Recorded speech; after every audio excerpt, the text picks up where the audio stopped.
We know there are many choices in internet radio, and the staff and host of LA Talk Live would like to thank you for choosing the internet's hottest destination for the most eclectic sound and invigorating talk.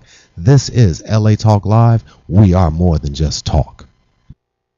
Joshua Lane, member of the board of directors of Dr. Ann Wigmore's Hippocrates Health Institute, Josh Lane was part of the Dr. Ann Wigmore team that brought wheatgrass, sprouts, and raw foods to a worldwide audience.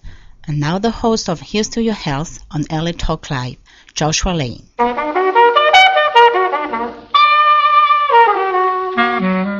We're back. Thank you for tuning in to this edition of Here's to Your Health on the LA Talk Live broadcast network. I'm your host, Joshua Lane.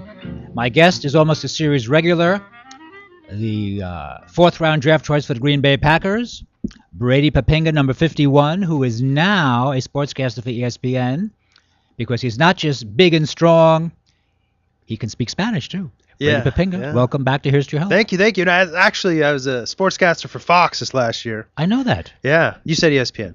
I'm sorry. I apologize. Yeah, maybe that happens this year though. I'm sorry. This year, Fox, maybe yes. that may happen this year because next year or next week I'm meeting with all the big networks, ESPN, NBC, CBS for some potential arrangements there. So you may be a prophet, Josh, and not even know it. I might be a prophet. You may be foretelling stuff that's about ready to happen. Yes, I actually know you, and I predicted you in the public eye when you were playing ball. You did. And I said, public eye.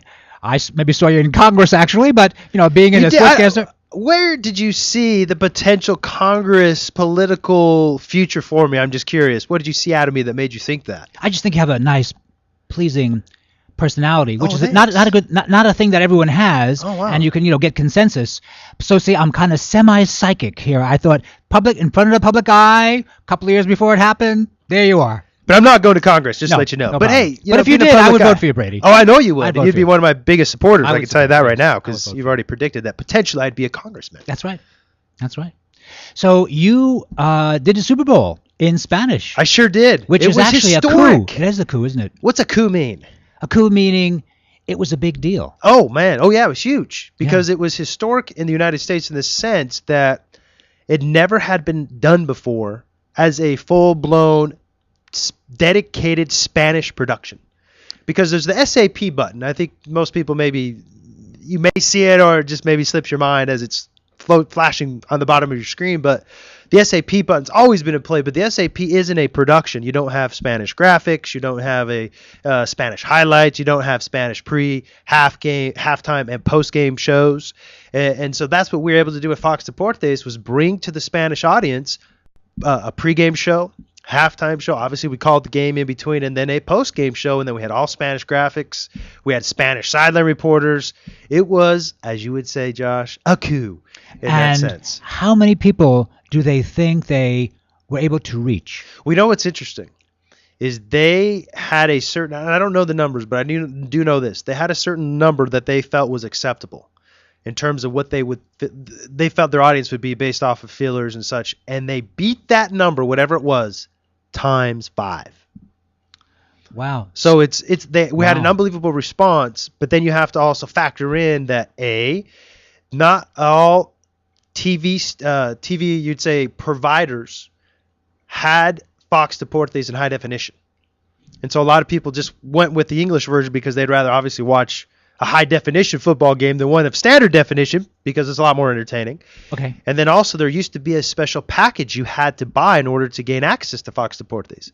Today, and I think it's probably because of the World Cup, Fox Deportes is pretty much just a regular channel anybody can get, and it comes, I believe, in all carriers now in high definition. So those numbers in terms of the viewership that we had last year are only going to increase, and in this next year too. Fox Deportes and Fox, they're not going to be transmitting the Super Bowl. That's now going to NBC. But we will still transmit through Fox Deportes a couple preseason games, the Thanksgiving Day game, and then also some playoff games. Well, that's actually very impressive. So you are really the first guy to reach the Spanish market. You know what? It was interesting, too, how it all came to fruition because basically I have some close friends who are friends. So it's friends of a friend who is an executive in Mundo Fox, which is the brother-sister to Fox Deportes. And this particular gentleman was on the lookout for a Caucasian or American-born former football player that could speak Spanish and that had some broadcasting skill. And he asked one of my friends, hey, you know what, if somebody like that pops up, just let me know. And we were looking for this guy. And he goes, I got just the guy for you. And so he contacted me through him. And basically, as I started sort of stepping back and just taking a look at the broader picture of things, I'm literally probably the only guy in the world that's American-born, speaks fluent Spanish, has history or has played in the NFL, then also has broadcasting skills. So it really was a perfect fit. It was like they say the glove fit perfectly. So it was an honor, and it was even more of an honor the fact that we made history with it and did something that had never been done before. So, and I think it's only going to grow because, as I was doing my work with Fox Deportes and doing a lot of interviewing and such, especially people from Mexico and some of the more, you'd say, passionate fans of soccer in Mexico, I asked them, just, bluntly asked them, hey, what'd you find more, as you're gaining more of a knowledge base of the NFL, what do you find more exciting, soccer or football, American football? And they confessed to me that they felt American football was more exciting, although they have more of a, you could say, an affinity towards soccer. I found that interesting, and I think that to me means that this is only going to trend upwards in terms of having a Latin following in the NFL. Oh, I think so too. It's impressive that something that seems like such an obviously good idea after people are doing it, like after you started doing it, probably in 3-4 years from now, everyone will realize, son of a gun, there turns out to be a Spanish market for everything. Well, they've known this for years, and I think it's just finally they figured out a way of how to tap into it. And Fox being the pioneer, so to speak, of tapping into that market through the NFL, obviously it's a copycat world out there. The other stations like ESPN, NBC, I think will follow suit and look to also tap into that ever-growing market of the Latin world that is especially following NFL football. For those of you just tuning in today to Here's to Your Health on the LA Talk Live Broadcast Network, Brady Poppinga is with us today, and Brady was a 4th-round draft choice for the Green Bay Packers in 2005. Then you played for the Rams? Then I played for the Rams, and then I had what they say a cup of coffee, even though I don't drink coffee. Right. Or you say I had a bottle of water. Castle Rock bottle of water, by the way. Thanks for the plug. There you go. With the Dallas Cowboys. I was with them for about 5 or 6 games in the end of the 2012 season. And as a college boy, young man, you played for Brigham Young? That's right. For the BYU is the acronym, but Brigham Young University is the full name. They're in Provo, Utah, in the mountains there, a beautiful setting. You were a linebacker then as well? I played 3 different positions. I played linebacker and then 2 different styles of a defensive line position there. So I've always been known to be, between quotations, the utility knife. And so I'm somebody I felt that was pretty flexible in terms of being able to change positions, learn new things, and things of that nature. And that obviously was you could say, the theme of my football career of playing many different positions. From high school to my pro level, I probably played 6 different linebacking positions in the NFL. College, I played 4 different positions, so 2 different linebackers, so 4 different positions, so 10 total from college to pros, 10 different positions. And then in high school, I played in one game, by the way, I played offensive guard, offensive tackle, tight end, H-back, fullback, tailback, 6 different positions. So over the course of my career from high school, college to pro, I've played almost 27 different positions. And so you could say I'm a man of that wears many different hats. And I'm the one that likes to say the mantra. There's that old saying of, you could be a jack of all trades, master of none. I am a jack of all trades and master of many. Well, that's good. That's good. Now, because you're 34, right? Yes, sir. Okay, so you're a young guy, but you have an interesting perspective now on athletes. There's a much greater interest in wellness for athletes than there was, say, in the 60s, 70s, 80s. As far as I can tell, the athletes are much more aware of exercise. For example, you've been on this show with Franco Colombo, the Mr. Olympia. And in those days, in the 1960s, 1970s, early 70s, if you were a football player and you wanted to work out with weights, you had to do it on your own and sneak it. You had to sneak it because they said, oh, no, don't do that. Oh, no, you had to sneak it because they said, oh, no, it makes you muscle bound. Oh, yeah. It seems hilarious now. You had to sneak lifting weights.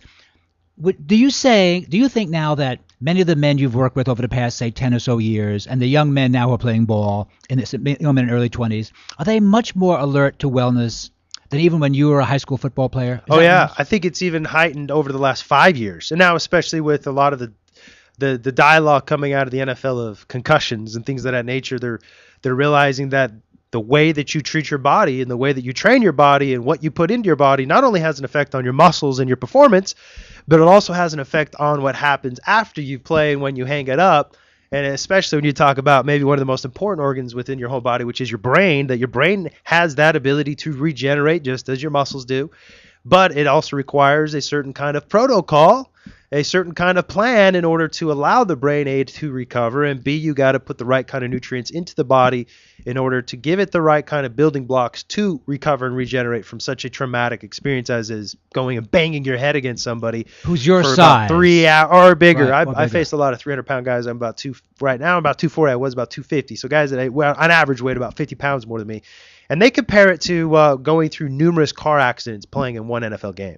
Oh yeah. So because of that, you could say the level of focus that's placed on health and wellness is higher than ever, and it is more detailed than ever, and it's exponential in terms of its perpetuating growth, because people know that every so often there's new information coming out, and there's a lot of gentlemen, players, strength and conditioning coaches, trainers that are making a strong effort to gather and do more research and gather more information. And so I think it's only going to continue to grow and get better over time.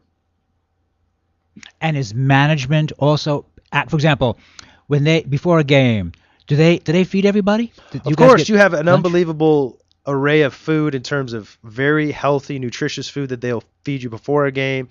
At halftime, we had a progressive strength coach who was very well researched, who gave us these special shakes. Now what they're doing with the Philadelphia Eagles, for the example, they have a very progressive, revolutionary, between quotations, innovative head coach in Chip Kelly, who makes his individual players. And now you got to understand, he has over 50, 60 players, their own smoothies on a daily basis according to their dietary needs, whether it's weight gain, weight maintenance, maybe they're having some immunity issues, maybe they're somebody who has extra issues with concussions, so they're placing maybe more fish oils, which has been researched to really benefit the brain and such. And so, he's actually customizing ingredients to every single one of his players as a smoothie. And that's what they did with the Green Bay Packers when I was there. Mark Levada is his name, who's a very well-researched, very progressive mind in that space, who would give us a shake at halftime. So they take care of, especially now, like I said, this is only going to continue to grow and develop over time.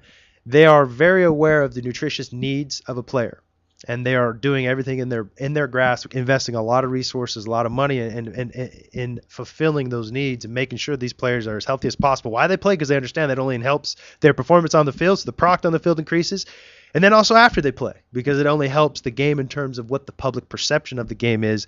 It's not good for the game when they're looking at it and say, well, man, all these guys go out there and just bang their heads and then have issues afterwards, headaches and no. That's not a good thing. They want guys to transition out of the game feeling healthy and being good, and that's something that I've made a strong effort in doing, and actually I feel as good now as I ever have.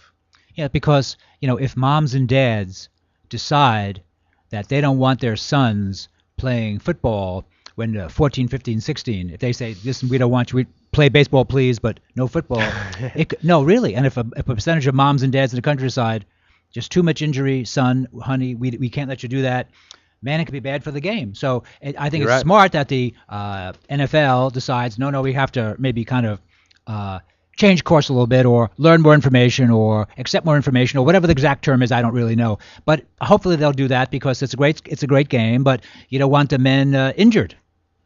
You don't want them injured, and you don't want them having lingering effects afterwards. But you know what the key is, though. Really, with anything with health and wellness, obviously you want to have a sound diet, but you need to stay active. Right. And you need to have some kind of workout plan that ultimately keeps you active. Right. And let me ask you this, from your experience, Josh, what do you think is the number one deterrent? And I'm talking everybody. When you talk about seniors, middle-aged, younger people, athletes, non-athletes, what's the number one deterrent to working out, in your opinion? I don't know. Gunshot wound. I don't know, Brady. I'm not really You don't know? I don't know. Do you work out much? Or? I do, actually. Lack of time. Yeah. I would say lack of motivation. I think it's both of those, and I think they both fall into the same category of convenience. I believe, because in today's day and age of going to the gym, having this workout program, whether it's CrossFit, and I'm not dogging on these particular protocols or approaches, but it's a big time investment.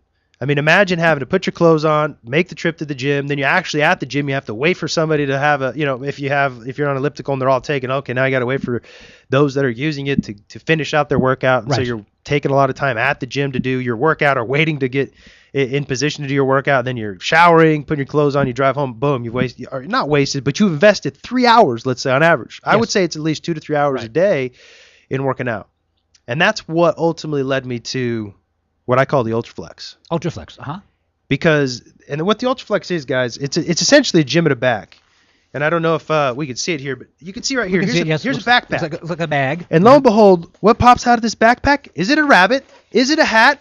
No, ladies and gentlemen, it is the Ultraflex. And this is the women's version. I have a men's version here. And essentially it folds up, and then it turns out into a resistance rod that literally you can take with you anywhere. And basically, it makes working out to where now it becomes something that you do on your terms. And a quick story where I really gained a lot, and here's the men's version right here. It's a lot more thick and robust. Mm-hmm. But where I gained a lot of, I would say, just excitement around this particular workout device is, as you had said, I'd worked with Foxes last year doing games, so I travel every week. But I always wanted to stay consistent with my workouts. So instead of, when I arrived at the hotel, running down to the fitness center, what I would do is I'd go to my carry-on, I'd pull out my Ultraflex, whatever clothes I was wearing, I got comfortable in my hotel room, and I whipped out a great cardio, strength training workout right there in under 15, 20 minutes. Went and showered, and I was on my way. The hassle was gone. It kept staying with my routines very, very consistently. It was something that was extremely easy to do, and I thought, this is revolutionary. This is something that overcomes the number one deterrent of most people of working out, which is convenience. It creates the most convenient environment and opportunity to stay active and stay healthy. And the thing that's great about it too is it's not only a fitness device, it's also a therapeutic device, because you can do oscillatory exercises with it that help with shoulder stability, joint stability, such as stuff like this. Alrighty. So you can use it like this, and then you can also take it and do, pushes and pulls and all sorts of different exercises with it. And so it really is something that I think is revolutionary. Is that something you helped develop? No, actually, it was something that was introduced to me. And from a friend of mine. And like I said, I at first, I didn't know what to do with it because it was just a resistance rod. But then as I started to play around with it and apply my knowledge base to it, and then I traveled with it, it became the gym in the bag to me. It was ultimate gym in the bag convenience. And then as I did more research out there in terms of doing oscillatory exercises, in terms of firing those muscles around the joints, it's unbelievable in all those senses. Then I'm all about efficiency when it comes to working out. I want to get in, get out. I don't want to waste time because I have other things that I like to do too other than work out, but then I want to have the benefits of working out. I have certain fitness goals. And this ultimately helps me to have the most efficient workout, but yet still be able to achieve my fitness goals. And I'll give you the greatest example. When I when I played, I averaged on a weekly basis spending about 10 hours working out. Since I retired, Since I retired, I now put in time in terms of working out on average about 3 hours a week. And I'm leaner, and I've maintained my same muscle mass. And that's a lot because of the effects of the Ultraflex. And so anybody out there that wants to just research a little bit more about the Ultraflex, go to www.myultraflex.com. We have a ton of content, whether it's exercise guides, we have workouts, and all the workouts. The longest workout is 26 minutes.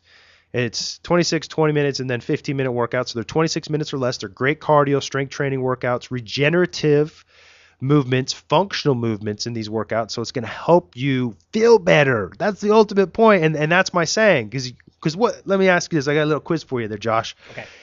If you look good and feel good, what is that ultimately going to mean? It's good. It's a good thing. It's a good thing, Brady. If you look good, if you feel good, you're going to play good too. Mm-hmm. And what that means isn't that you're not somebody who's a player, but whatever you do on a daily basis, you're going to be able to carry out that activity with a lot more higher of energy if you're looking good and you're feeling good. Right. And what ultimately helps you do that is eating well and being active. Right. And with the Ultraflex, there's not a more convenient way of accessing that energy source, of feeling good, of looking good, and then ultimately carrying out your daily tasks with a higher level of energy. And that's why, in my opinion, the Ultraflex, if you are somebody that has a hard time finding time to work out, or if you just want to have something that's always there for you to stay consistent with your workouts, the Ultraflex is the way to go. And also you can find it on Amazon. It's on sale. You just type in Ultraflex into the search engine on That's Amazon. the best way to get it. And you can get them there. And you can get them either in the Pro or the Classic version. The Classic is for the women and the Pro version is for the men. And you may ask yourself, well, it doesn't look like it's that hard. Well, I'll tell you what.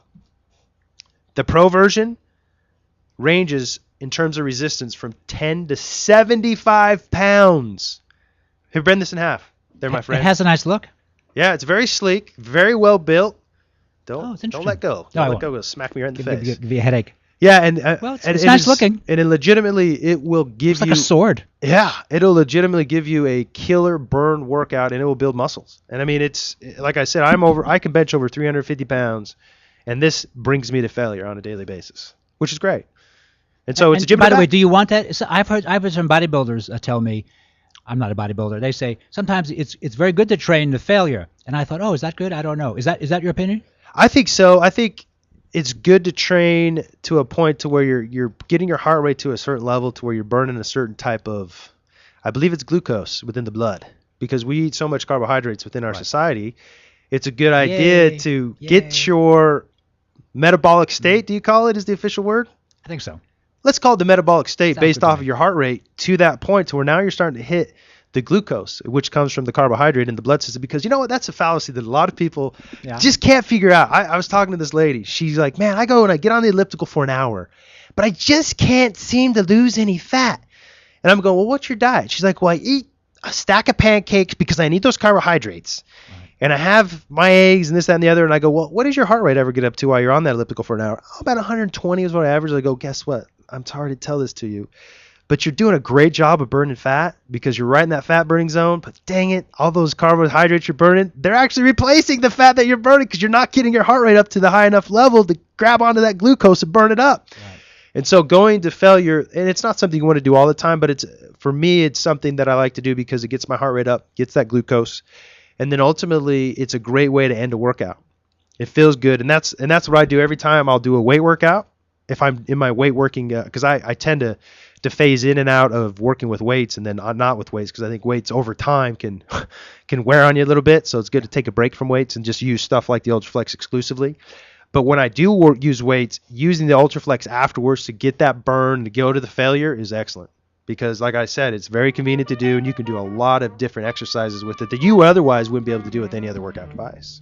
So going to failure is, I think, a very sound principle and a sound practice. And so, Brady, once again, where can I get one of these Ultraflex? You can go to Amazon and just type into the search engine Ultraflex, and it will be the first option to come up. You'll see my picture on there, bending this thing in half, and you can buy it. And obviously, it's one of those situations where, hey, if you're skeptical about it, I've told people, buy one, try it out. If you don't like it, just send it back. But I guarantee you're going to love it, because at the end of the day, if you're really truly, committed to fitness, you're going to love this thing, because it just creates such a convenient way of staying consistent with your workouts and ultimately achieving your fitness goals. Well, Brady, thanks for being on. I appreciate it. Thank you very much. It was my pleasure, Josh, as always. It's fun. Thank you. And we'll do it again in the near future, I'm sure. We will. You've been listening to Here's to Your Health on the LA Talk Live broadcast network. I'm your host, Josh Lane. We're going to take a short break, and we'll be right back after these important messages.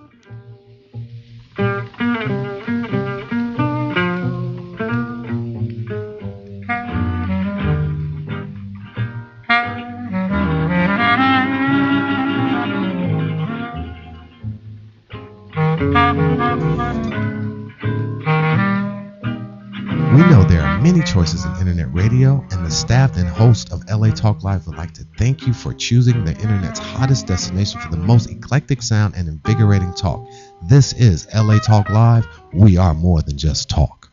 Hubert's Lemonade, tasty, refreshing, sweet, and tart. Happiness in a bottle. Visit Hubert's Lemonade at hubertslemonade.com. Once again, that's hubertslemonade.com. Happiness in a bottle.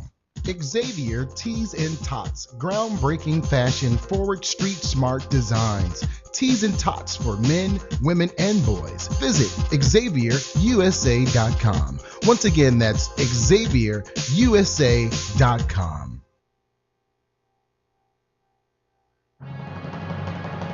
This is Shaquem Williams, and I'm with the Shock Factor here on LA Talk Live. We would like to introduce to our small businesses our new business directory for the month of June 2014. So let me explain how it works. We will set you up with 100 commercials, 3 times a day, every day, and 4 times a day on the weekends at peak hour for 1 whole month. And that's not all. We'll even provide you with your own professional audio commercial. For more information about joining our new business directory here at LA Talk Live, please contact Shakim at latalklive.com. That's SHAKIM at latalklive.com.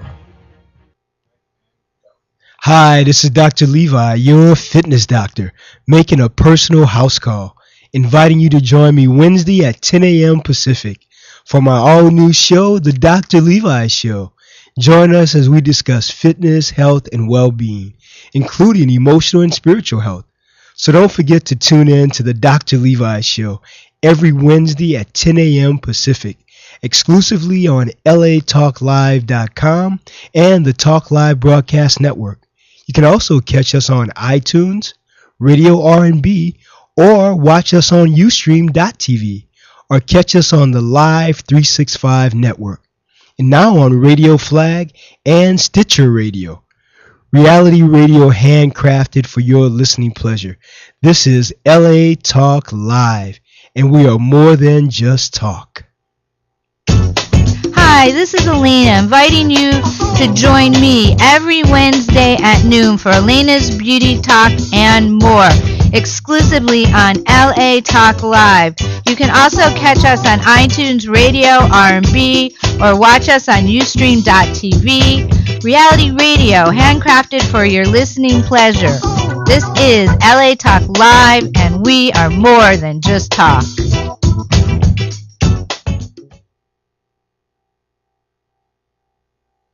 Joshua Lane, member of the board of directors of Dr. Ann Wigmore's Hippocrates Health Institute, Josh Lane was part of the Dr. Ann Wigmore team that brought wheatgrass, sprouts, and raw foods to a worldwide audience. And now the host of Here's to Your Health on LA Talk Live, Joshua Lane.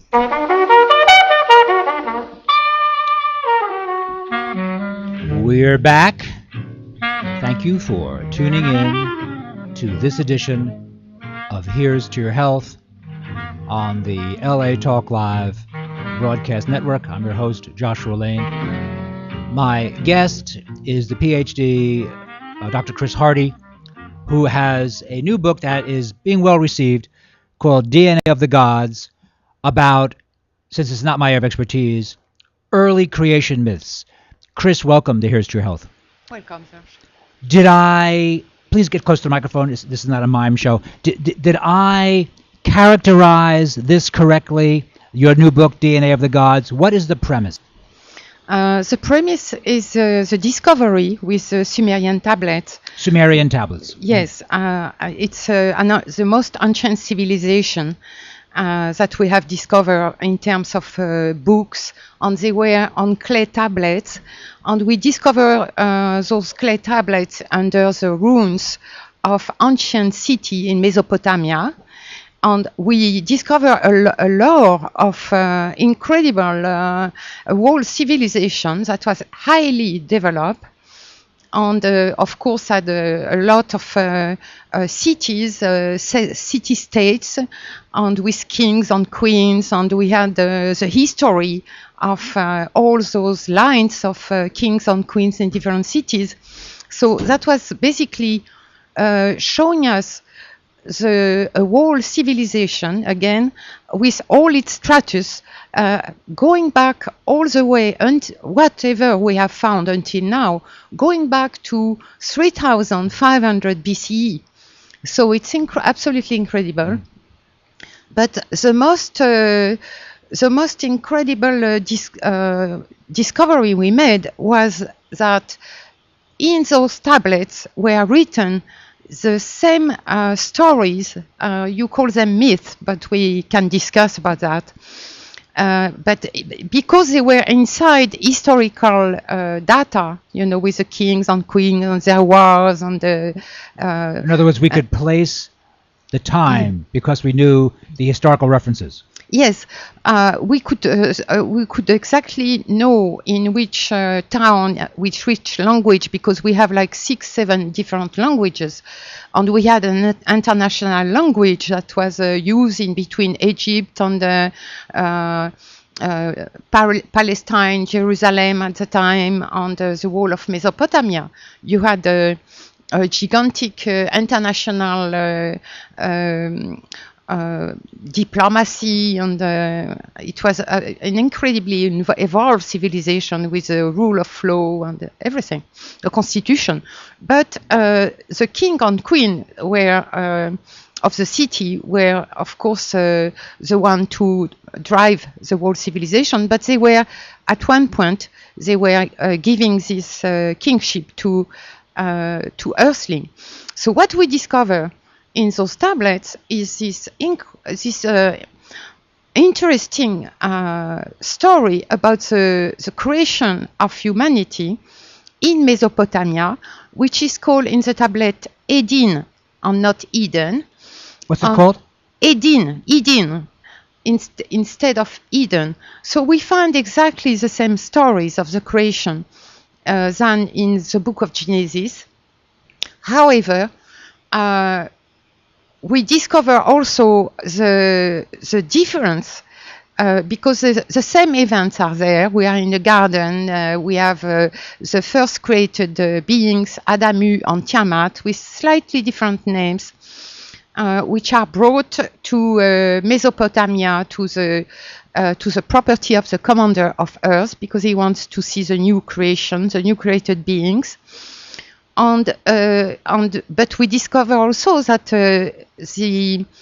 those people were human beings, but they said in the tablets they were coming from another planet, a nomad planet. We know now they are everywhere in the cosmos, much more numerous than planets that are attached to a solar system.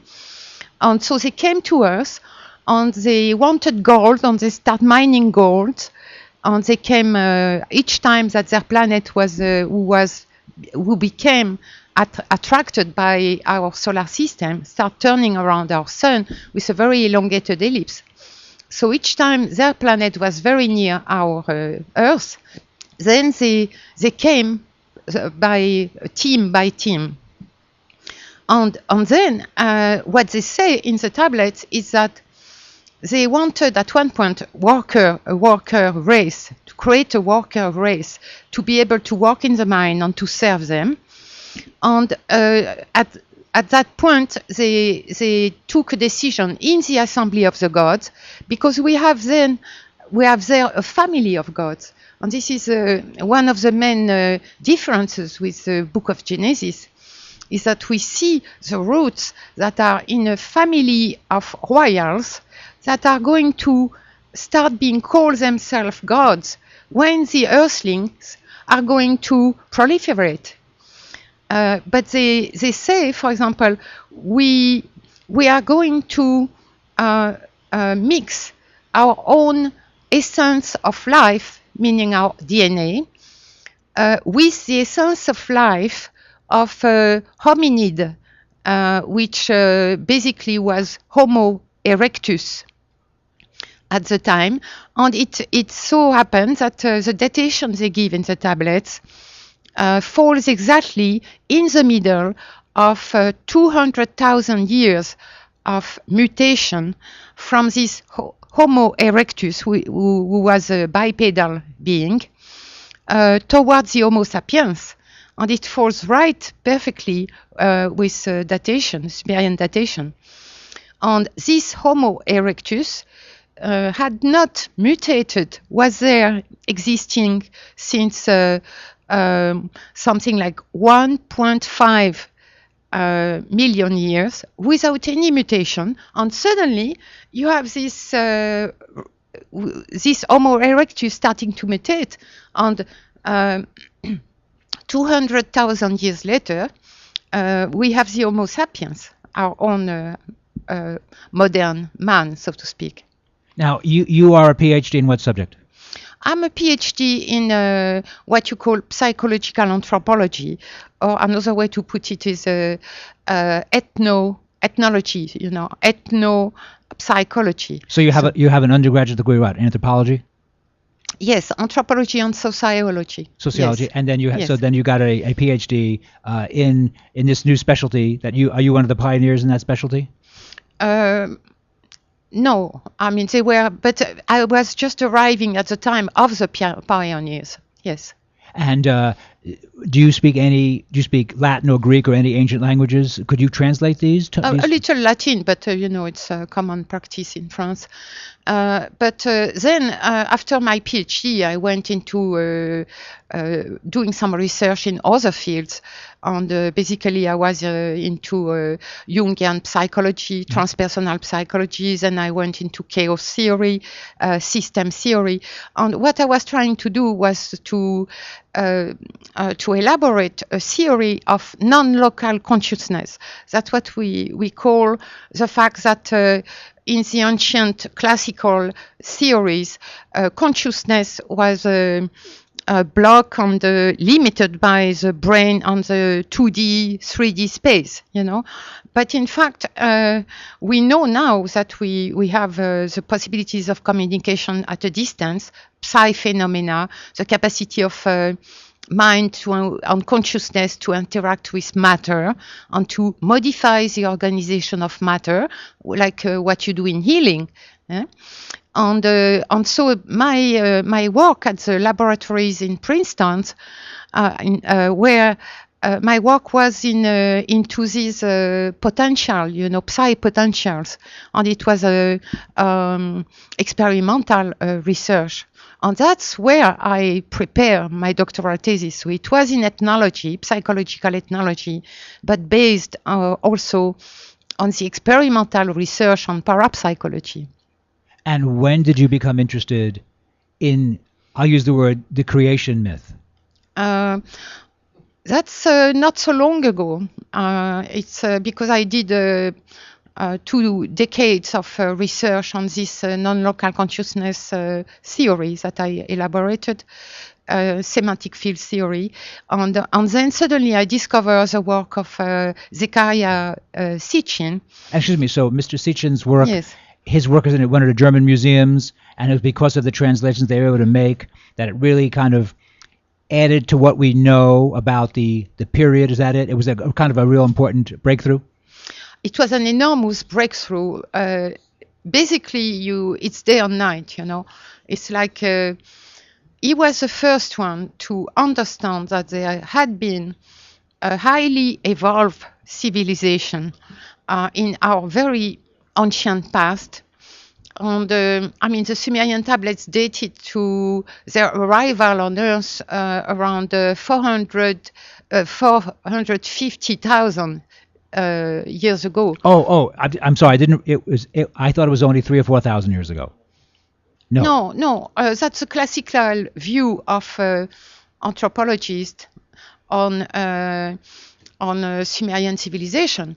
Excuse me. So because the latest clay tablets we have found were 3,500 BCE. Yes. But on the tablets, you have scribes that were extremely precise, and they say something like, this book is a copy in Assyrian or in Babylonian of a very ancient book in Sumerian language about when us, the Anunnaki, those who came from heaven to earth, when we arrived on earth and we created the earthling, which they call Lulu, the primitive workers, but they call it hybrid race, because it was a hybrid between the Anunnaki genome and our own, the bipedal hominid genome.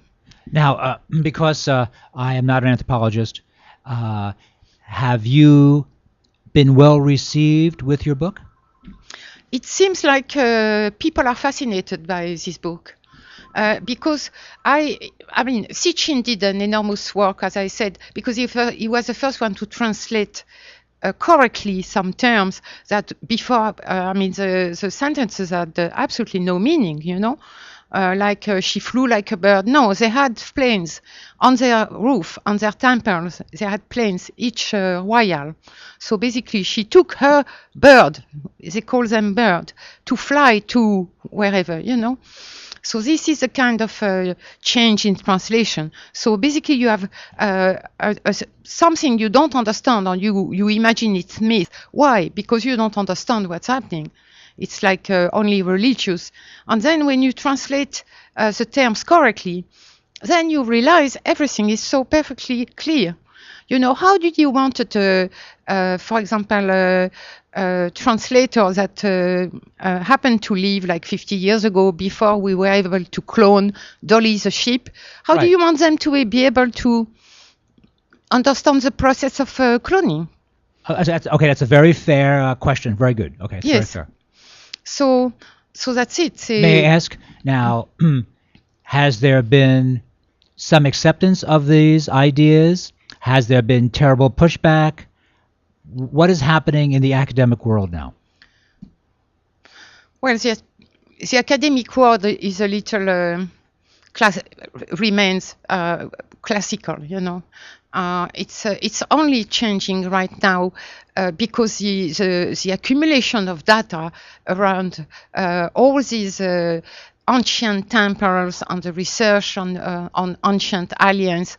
I mean, the data are just too many, in two different cultures everywhere on Earth. Now we discover, you know, Robert Schoch discovered a geologist.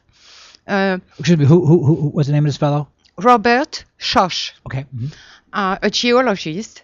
He discovered that he analyzed the traces of erosion on the Sphinx. And he found out, as any geologist would immediately see, that the erosion was not sand erosion. And it was so simple to understand this because when Napoleon arrived in Egypt, the Sphinx was up to the neck into the sand. So it could not be the erosion of sand. I'd always read that the French troops used the Sphinx as target practice, and they helped destroy the Sphinx. Well, I read also about the fact that they target the nose to play, you know, to use their. But I'm not sure it was the French. I don't know. But certainly, I mean, they were the only one. So, right. So that yes, absolutely. Wait, so you're saying this geologist said what about the erosion? That you're saying that the Sphinx was much older than they say? Yes, of course, because if you understand that the erosion is coming from rain, heavy rain, then you have to go back, and it is absolutely clear the erosion is vertical. The sand, the wind and sand would make an erosion that is horizontal. Now you have a vertical erosion. It can be only rain, okay?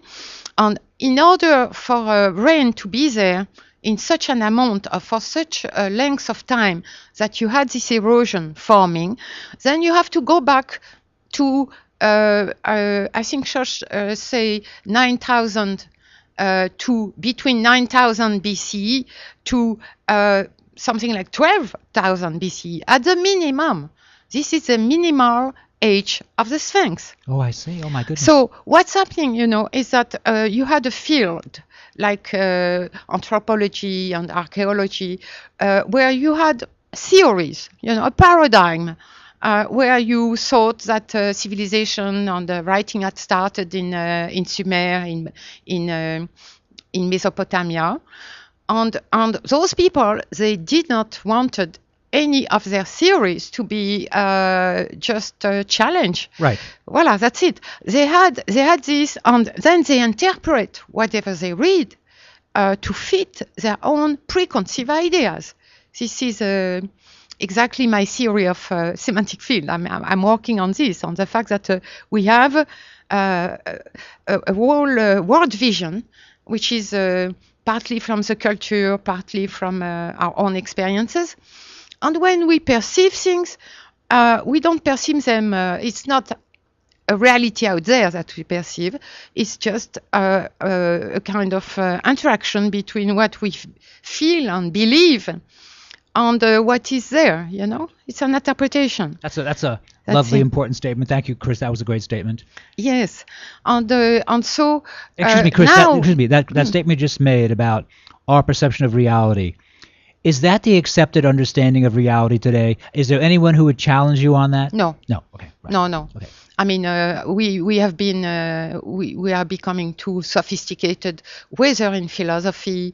Now you don't have any scientist now which is not having a foot in philosophy and psychology. I mean, it's like we have to understand our own view of reality. You know, it's so we have this incredible self-reflection. All scientists have on their own preconception in their own domain of science, you know, and we are advancing because we shift from pure archaeologists and anthropologists to more scientific fields like geology, like astronomy, you know, nomad planet, for example, on what I said about cloning, you know, biology and everything.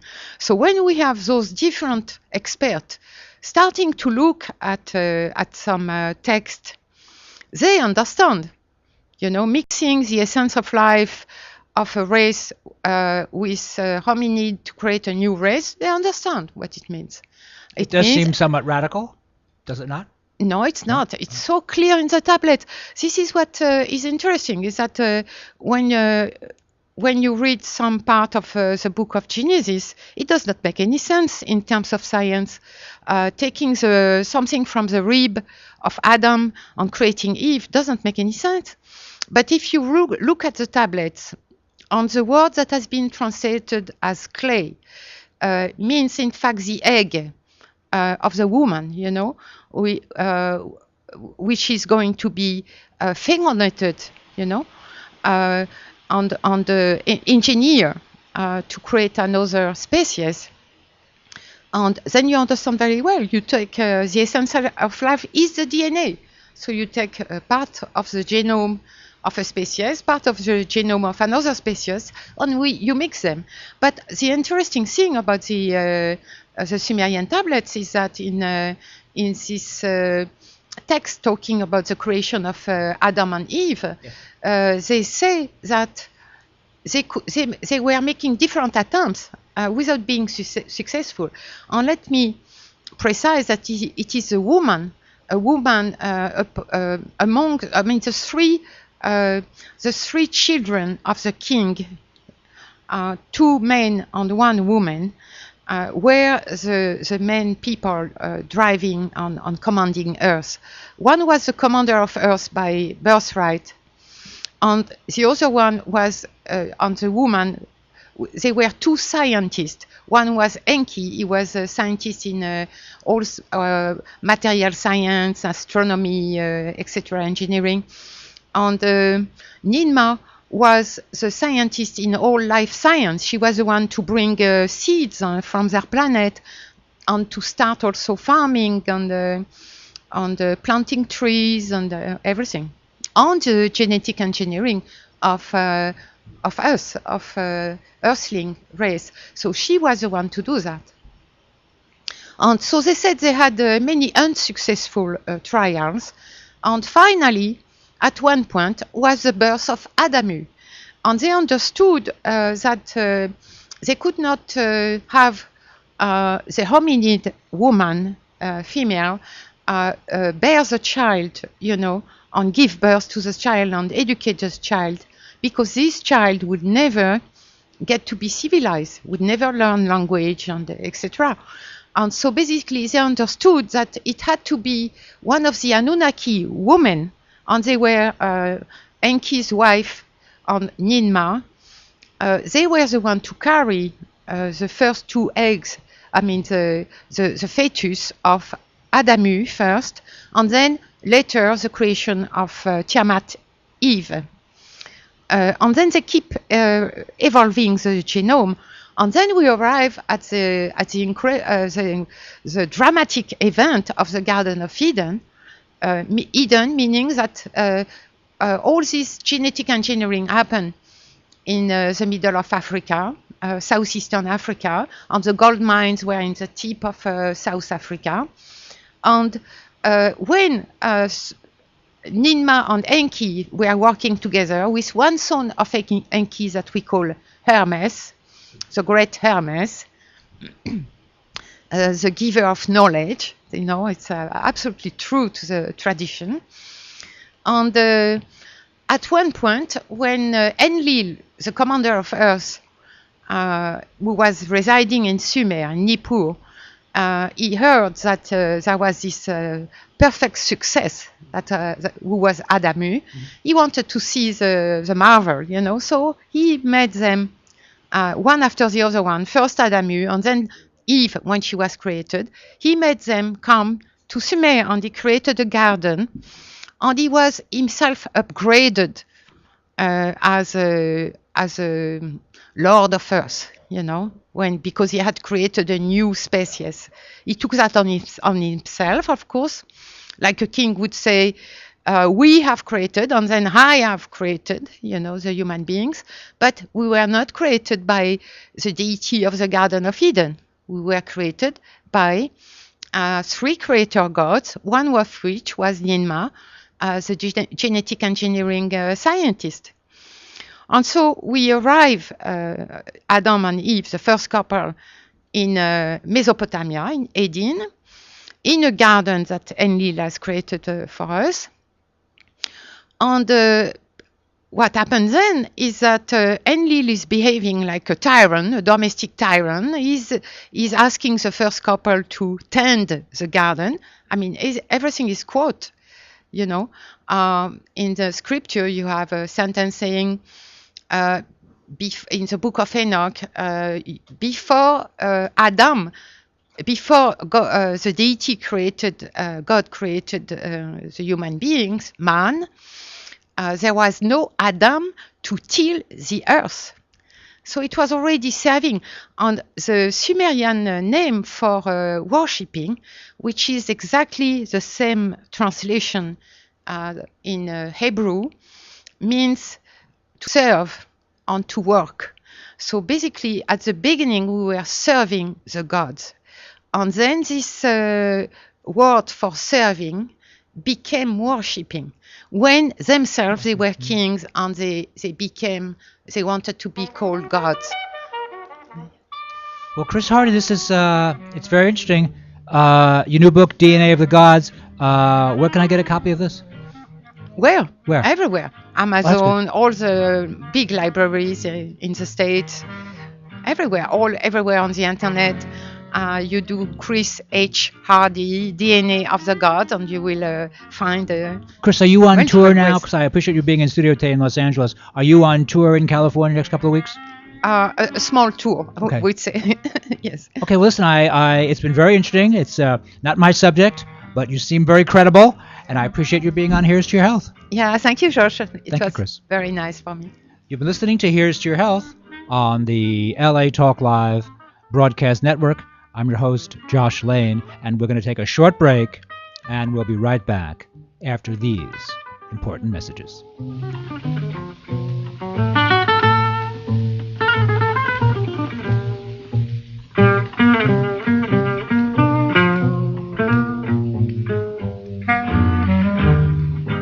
Thank you for tuning in to LA Talk Live, reality radio handcrafted for your listening pleasure. This is LA Talk Live, and we're more than just talk. Stay tuned. It started out like a totally normal day. I love you. I mean, I guess I was a little sweaty and I was definitely sore. I thought I had gas. Turns out I was having a heart attack. Heart disease is the #1 killer of American women. So now I take care of myself and tell the other women in my life to do the same. Make it your mission to save your life and the lives of the women you love. Find out more from the American Heart Association at goredforwomen.org.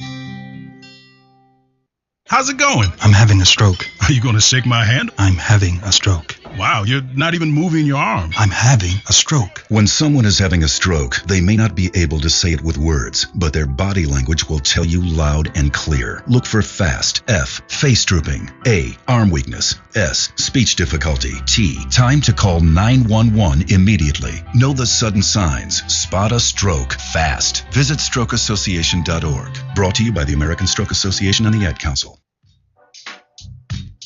Young Connection, your one-stop connection for all your graphic design and commercial printing needs.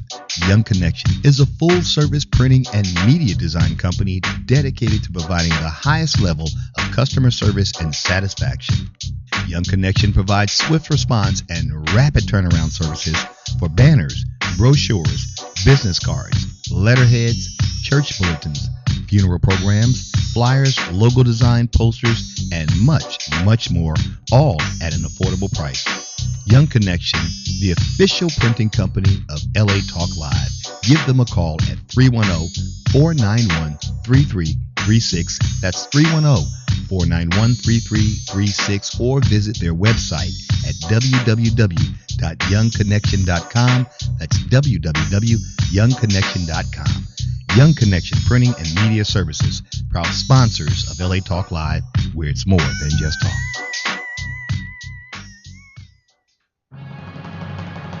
This is Shaquem Williams, and I'm with the Shock Factor here on LA Talk Live. We would like to introduce to our small businesses our new business directory for the month of June 2014. So let me explain how it works. We will set you up with 100 commercials, 3 times a day, every day, and 4 times a day on the weekends at peak hour for 1 whole month. And that's not all. We'll even provide you with your own professional audio commercial. For more information about joining our new business directory here at LA Talk Live, please contact Shaquem at latalklive.com. That's SHAKIM at latalklive.com. Hi, this is Dr. Levi, your fitness doctor, making a personal house call, inviting you to join me Wednesday at 10 a.m. Pacific for my all-new show, The Dr. Levi Show. Join us as we discuss fitness, health, and well-being, including emotional and spiritual health. So don't forget to tune in to The Dr. Levi Show every Wednesday at 10 a.m. Pacific, exclusively on latalklive.com and the Talk Live Broadcast Network. You can also catch us on iTunes, Radio R&B, or watch us on Ustream.tv, or catch us on the Live 365 network, and now on Radio Flag and Stitcher Radio. Reality radio handcrafted for your listening pleasure. This is LA Talk Live, and we are more than just talk.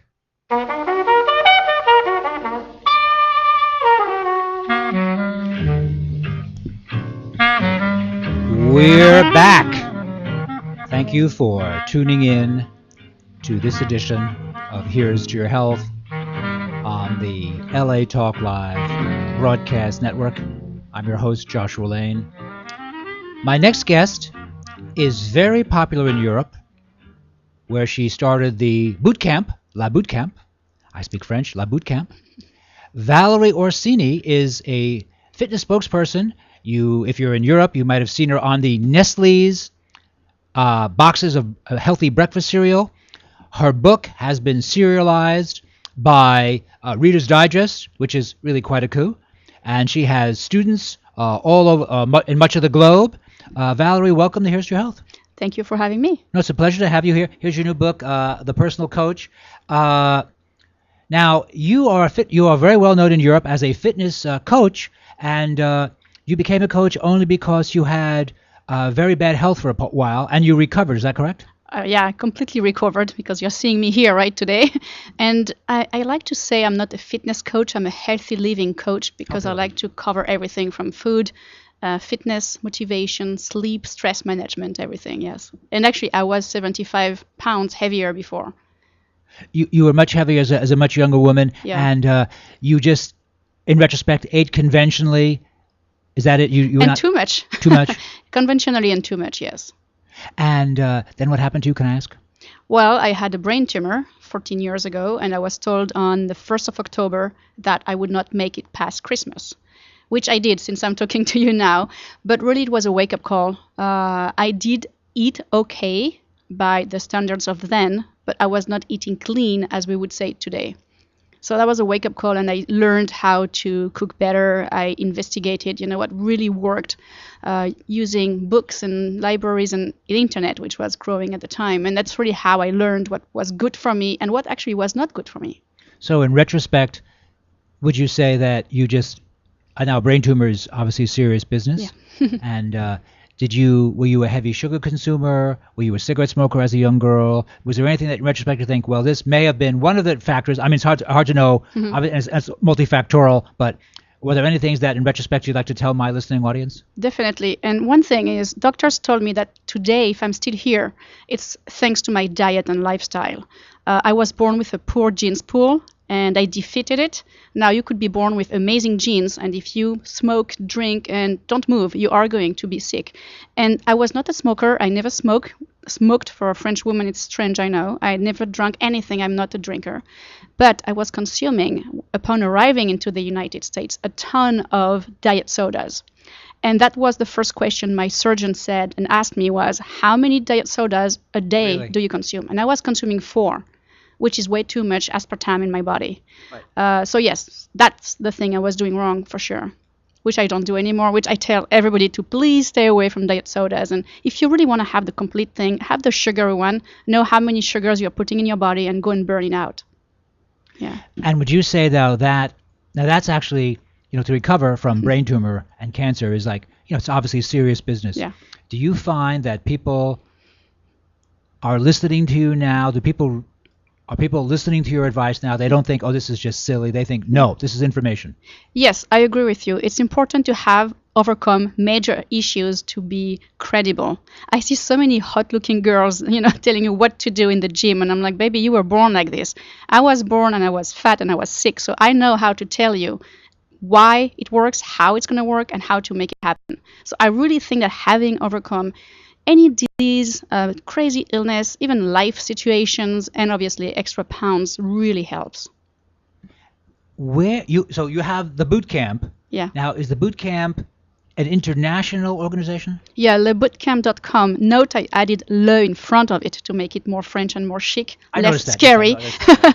Yeah, it's around the globe. We are in 38 countries. 38 countries? Yeah, we have the program in 3 languages right now, French, English, and Spanish. We are working on the German version. People really like it. I don't sell dreams. I'm not going to tell you, you are going to lose 20 pounds over the course of the next 2 weeks.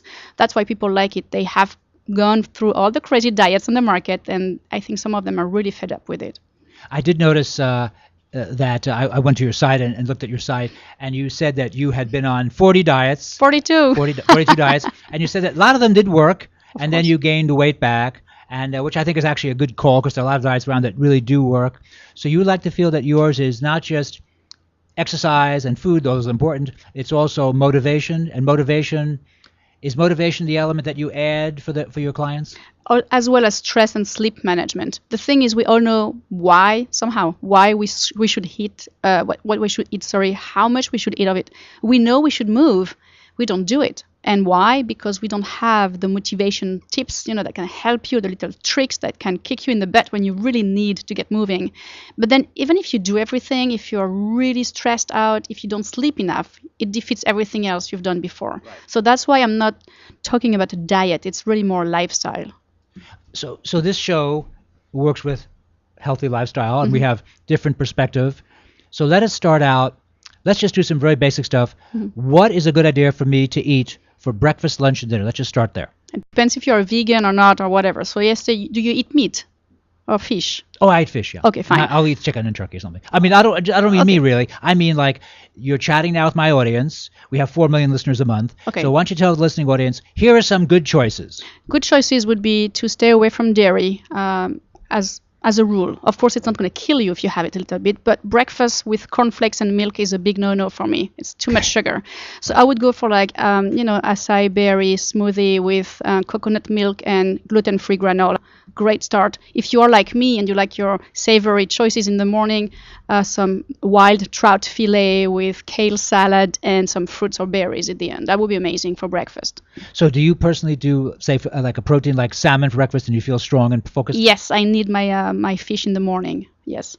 And for lunch, I tell people, go and find some other protein sources that are more on a vegan side of it. So, like a combination of wild rice and for instance, chickpeas or buckwheat and corn or buckwheat and peas so that you have the right balance of amino acids. And then always kale. Kale is my big winner. It has the most nutrient per 1 calorie. So it's really big.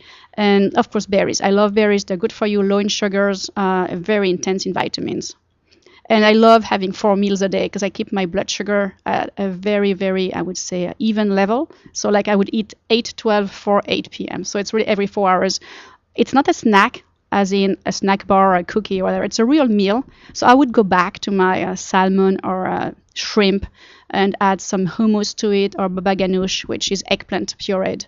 And that's something I would have for snack. I'd stay away from sugar a lot.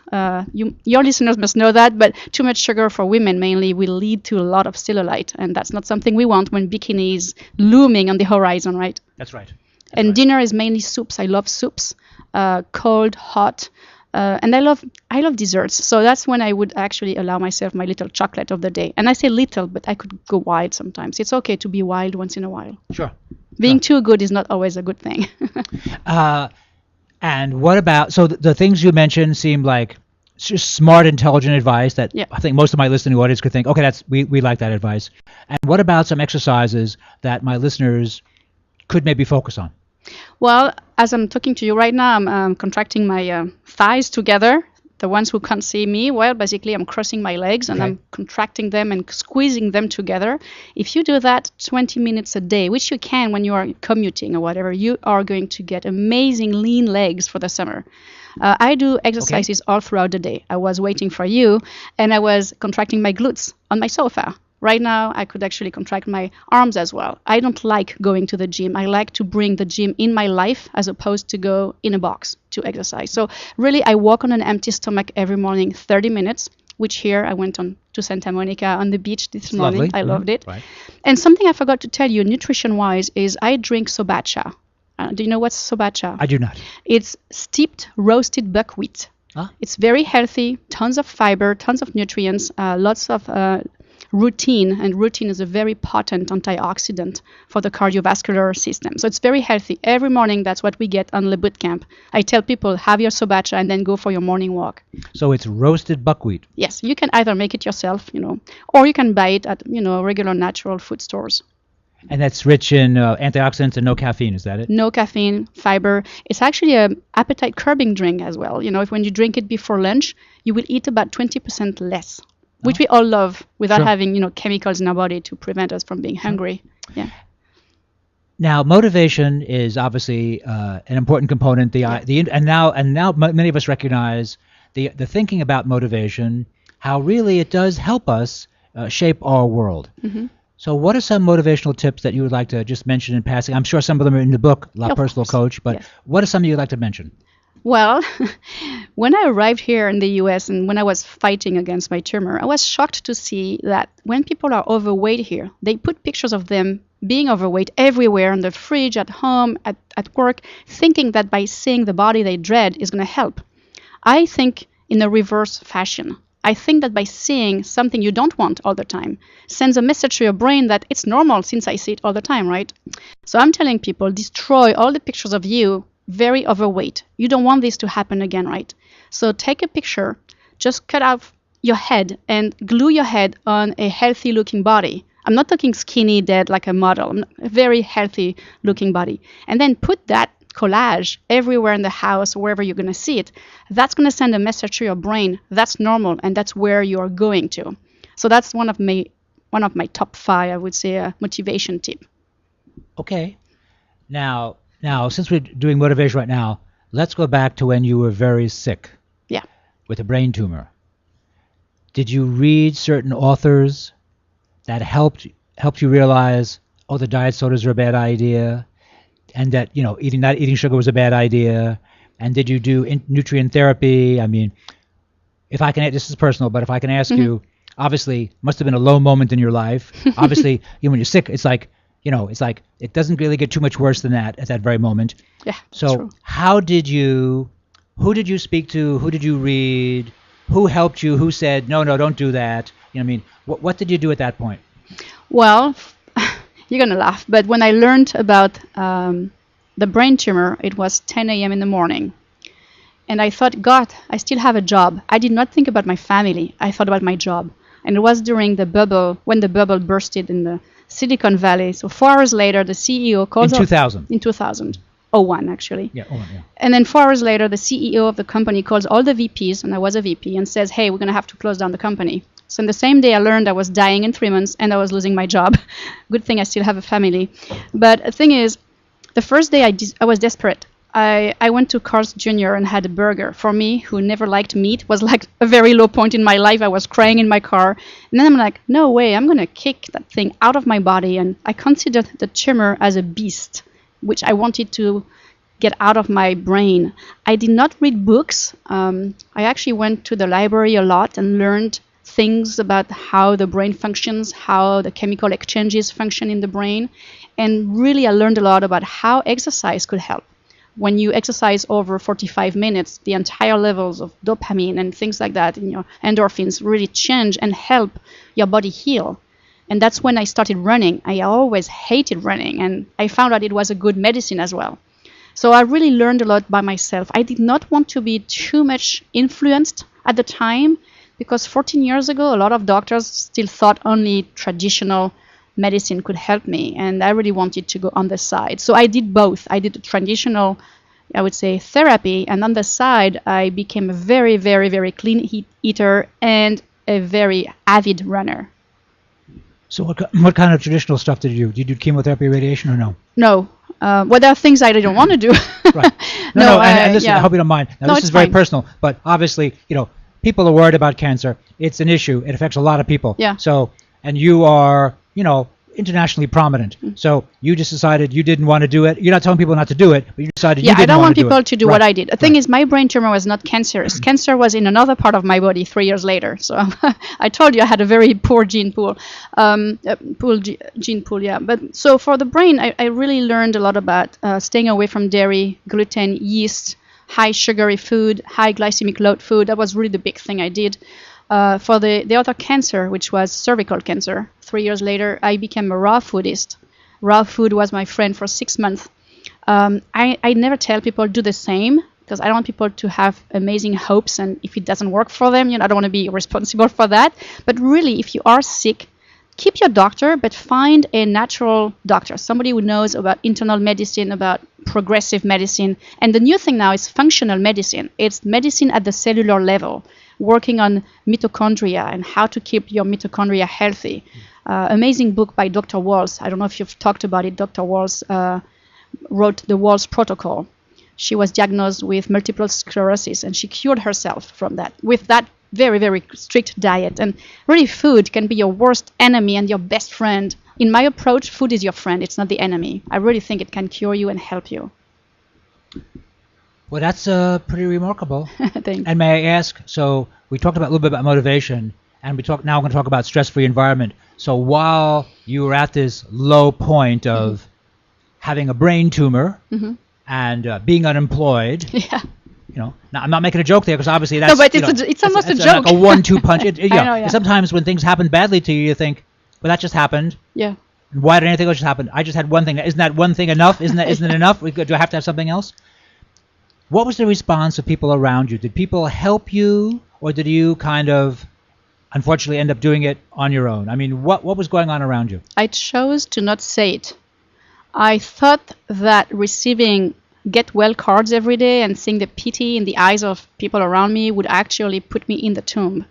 So I kept it for myself for a few months until I actually knew I was going to make it. Having to lie about how well you feel makes you stronger, because you have to fake it. And by faking your smile and faking the fact that you feel good, it also helps being good, feeling stronger. So I really thought it will help, and I think it did. Well, that's you must have quite a backbone. You have I do. Pretty They strong. called me the pit bull. Yeah.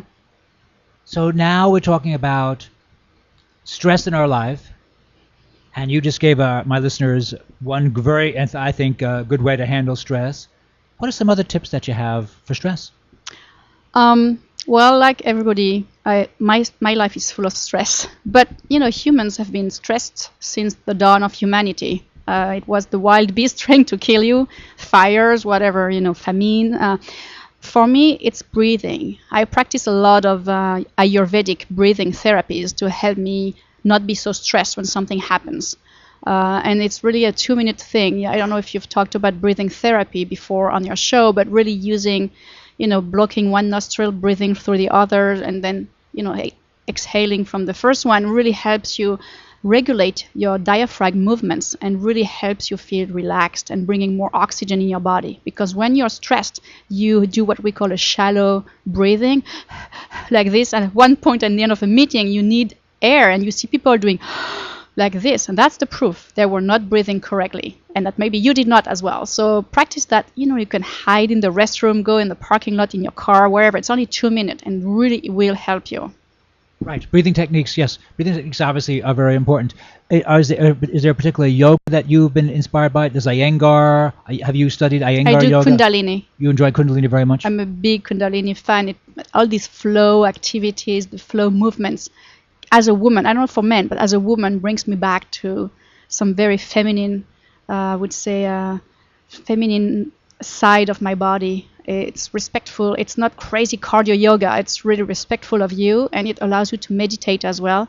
So I also force myself to meditate, which is hard. I always jump around, but I force myself to meditate 15 minutes every morning, and I encourage everybody to try at least to do it once or twice.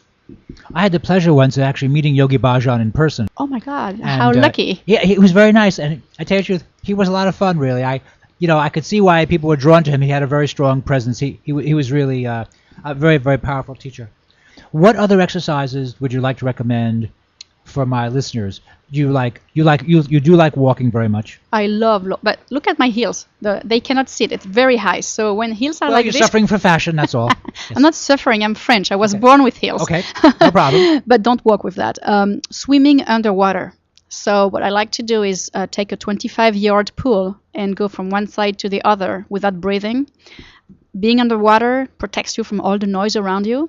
You do exercise, and you also refocus with yourself, on your problems or successes, failures, whatever. It's only you. Your phone is not ringing when you're underwater. It's really cool. So I do it 40 times, which is about 1K. If you cannot do that much, do half and just aim at doing it once every week or so. It's really helpful from a cardio perspective and also mental perspective. Now you must be very, very popular in Europe. You are on the box of Nestle cereals. Is that correct? Yes. Is that right? Yeah. They wanted to launch a healthy nutrition coaching, and I looked at the ingredients. For me, the big companies sometimes are more evil than anything else. Sometimes they are, but sometimes they're not. I'm glad you said that. Yes. But here, I looked at the ingredients, and they had the low gluten wheat. Unless you're completely intolerant, a little bit of wheat will not kill you. Everything was really healthy, and I was like, hey, you know what? If I can use their power, their marketing power, my content, my knowledge, my image, and we can combine that to help people be healthy, by all means. And that's how we did it. We created an online program for Nestle's buyers, consumers in France. And I was on all the boxes. My mom was completely crazy. She was like, I was on the cover of books. I was on the Wii fitness game and the box at the same time. She was wild. Well, that's actually very impressive. So did you actually help Nestle with the formulation? No, I did not. But I did ask for, I cannot be on all the boxes. Some of the products are not something I would recommend, right. But this particular one was really healthy. So I was really happy to be a part of it. Well, good for you. You made a strong stand there against, not against, but with Nestle. And they, they're a big powerhouse company, and they've had some good products and some products that were less good over the years. I'm a lot older than you, so I remember when Nestle screwed up a few times on a few issues. with their apple juice. You know, they had I don't know the story. Yeah, they actually had a apple juice for babies, and they found out that there was no apples in it at all. It was all just chemicals, and that was Nestle. And then in Africa, Nestle was giving women formula instead of breastfeeding, and they only gave them enough formula for 3 weeks, so that by using the formula for 3 weeks, their own breast milk would dry up. Yeah, they had and to of course, dry. they did not have access to fresh water as well. So Nestle, unfortunately, had a couple of big misses over the years. And I mention that because I'm a wellness person, and wellness is what we do on this show. And we try to call it the way we see it. We're right sometimes, we're wrong sometimes, but we like to call it the way we see it. You have been very charming as a guest, and you have a lot to say. And are you on tour? Are you on tour in the United States right now? No, I mean, I live in San Francisco. I love this place really much. That's why I cannot go back to France. No, I'm not on tour. I'm just talking, people like you on shows I really love. I'm going to be on some TV shows here. I have some red carpet events, but that's pretty much about it. My next book will be published by Penguin early 2015 for the U.S. market. And you chose San Francisco because you just like the quality of life in San Francisco? Amazing quality of life. Yeah, and very good food as well. Valerie, where can we contact you? What's your contact info? Just go on lebootcamp.com, lebootcamp.com. Everything is there. Well, thank you for being a guest on Here's to Health. I very much appreciate you being on. Thank you for having me. Thank you. You're listening to Here's to Your Health on the LA Talk Live broadcast network. I'm your host, Josh Lane. We're going to take a short break, and we'll be right back after these important messages.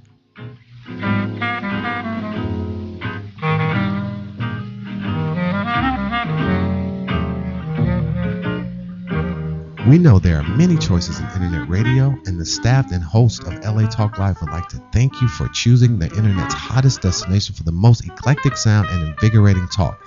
This is LA Talk Live. We are more than just talk.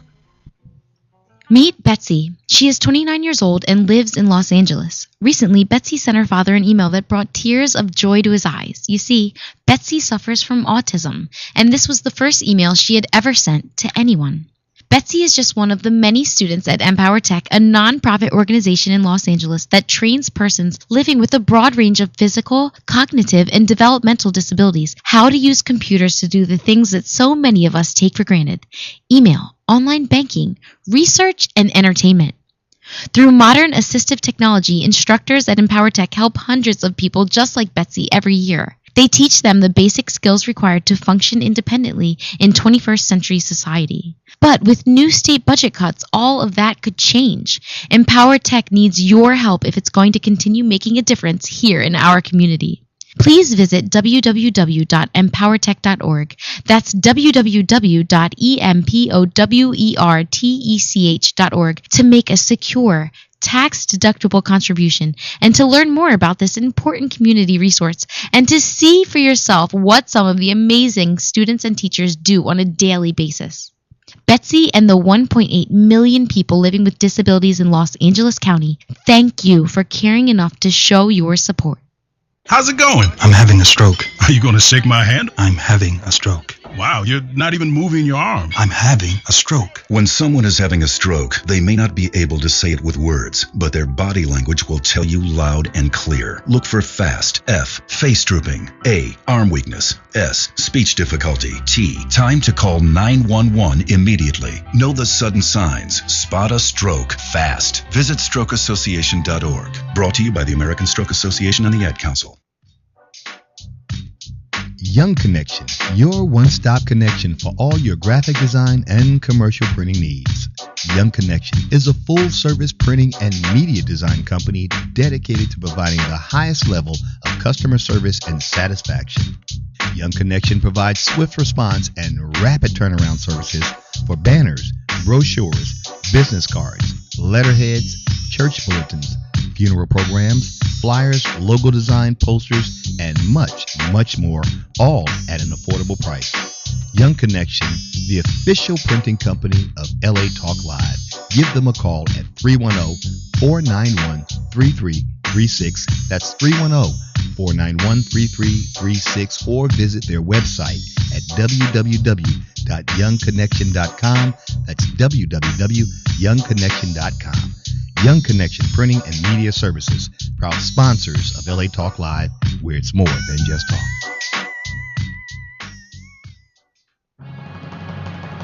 This is Shaquem Williams, and I'm with the Shock Factor here on LA Talk Live. We would like to introduce to our small businesses our new business directory for the month of June 2014. So let me explain how it works. We will set you up with 100 commercials, 3 times a day, every day, and 4 times a day on the weekends at peak hour for 1 whole month. And that's not all. We'll even provide you with your own professional audio commercial. For more information about joining our new business directory here at LA Talk Live, please contact Shakim at latalklive.com. That's SHAKIM at latalklive.com. Joshua Lane, member of the board of directors of Dr. Ann Wigmore's Hippocrates Health Institute, Josh Lane was part of the Dr. Ann Wigmore team that brought wheatgrass, sprouts, and raw foods to a worldwide audience. And now the host of Here's to Your Health on LA Talk Live, Joshua Lane.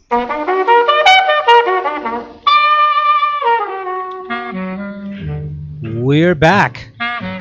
Thank you for tuning in to this edition of Here's to Your Health on the LA Talk Live broadcast network. I'm your host, Joshua Lane. My guest is one of my regulars on Here's to Your Health, Michelle Garcia. Michelle has Active Recovery Solutions. They work with people who have problems with substance abuse. Michelle, thanks for being back on my show. Fantastic. It's great to be here, Josh. Yeah, it's nice to see you again. And so just tell me once again, tell my audience what your organization does. Well, what we do at Active Recovery Solutions is work somewhat like a concierge service, wherein I consult people freely and families so that I can give them good insight as to what they can do to regenerate, recover, and recreate their lives. So people with substance abuse problems. That's right. Yeah. Substance abuse, codependence, addiction for food. Sometimes it's just severe depression, mental illness. It varies. Now, when Nancy Reagan was First Lady, and the famous line that she had for people was, just say no. Just say no. And Hans Kugler, who's on this show, Hans is one of my co-hosts. He's a Ph.D. in chemistry out of Stony Brook. Hans said that the whole idea of just saying no, that can help maybe 10, possibly up to 11% of the population. But for most people, that simply isn't a workable idea. I concur. Just not a workable idea. All right. So why don't you tell my audience, what are some of the ideas that you in the profession have found helps the clients? Just going back to what was said on that matter, it can be really helpful to just say no. Unfortunately, addiction, it rears its head in such an intense way. It literally kind of consumes people. So it's a little different for the normal drinker. That may be an easy way out, like to just say no. It's just a little more involved if you suffer from addiction. So right, it's evolved. So you would say that Nancy Reagan, well-intentioned, but really not really a good scientific answer for people, right? No. Right. So that's what I love. If it was just that easy, wow. So for, addiction, you just sort of need a spiritual solution, because it's a spiritual malady. So what type of spiritual solution? It varies depending on the individual, what resonates for them. I myself am, I'll break my anonymity in saying I am an active member of Alcoholics Anonymous. I am very involved with helping people and advocating 12-step recovery. I am a spiritual psychologist, so I really love working with spiritual psychology. I actually just went to see Amaji, which is a spiritual hugging saint who's in town right now at the A Hilton.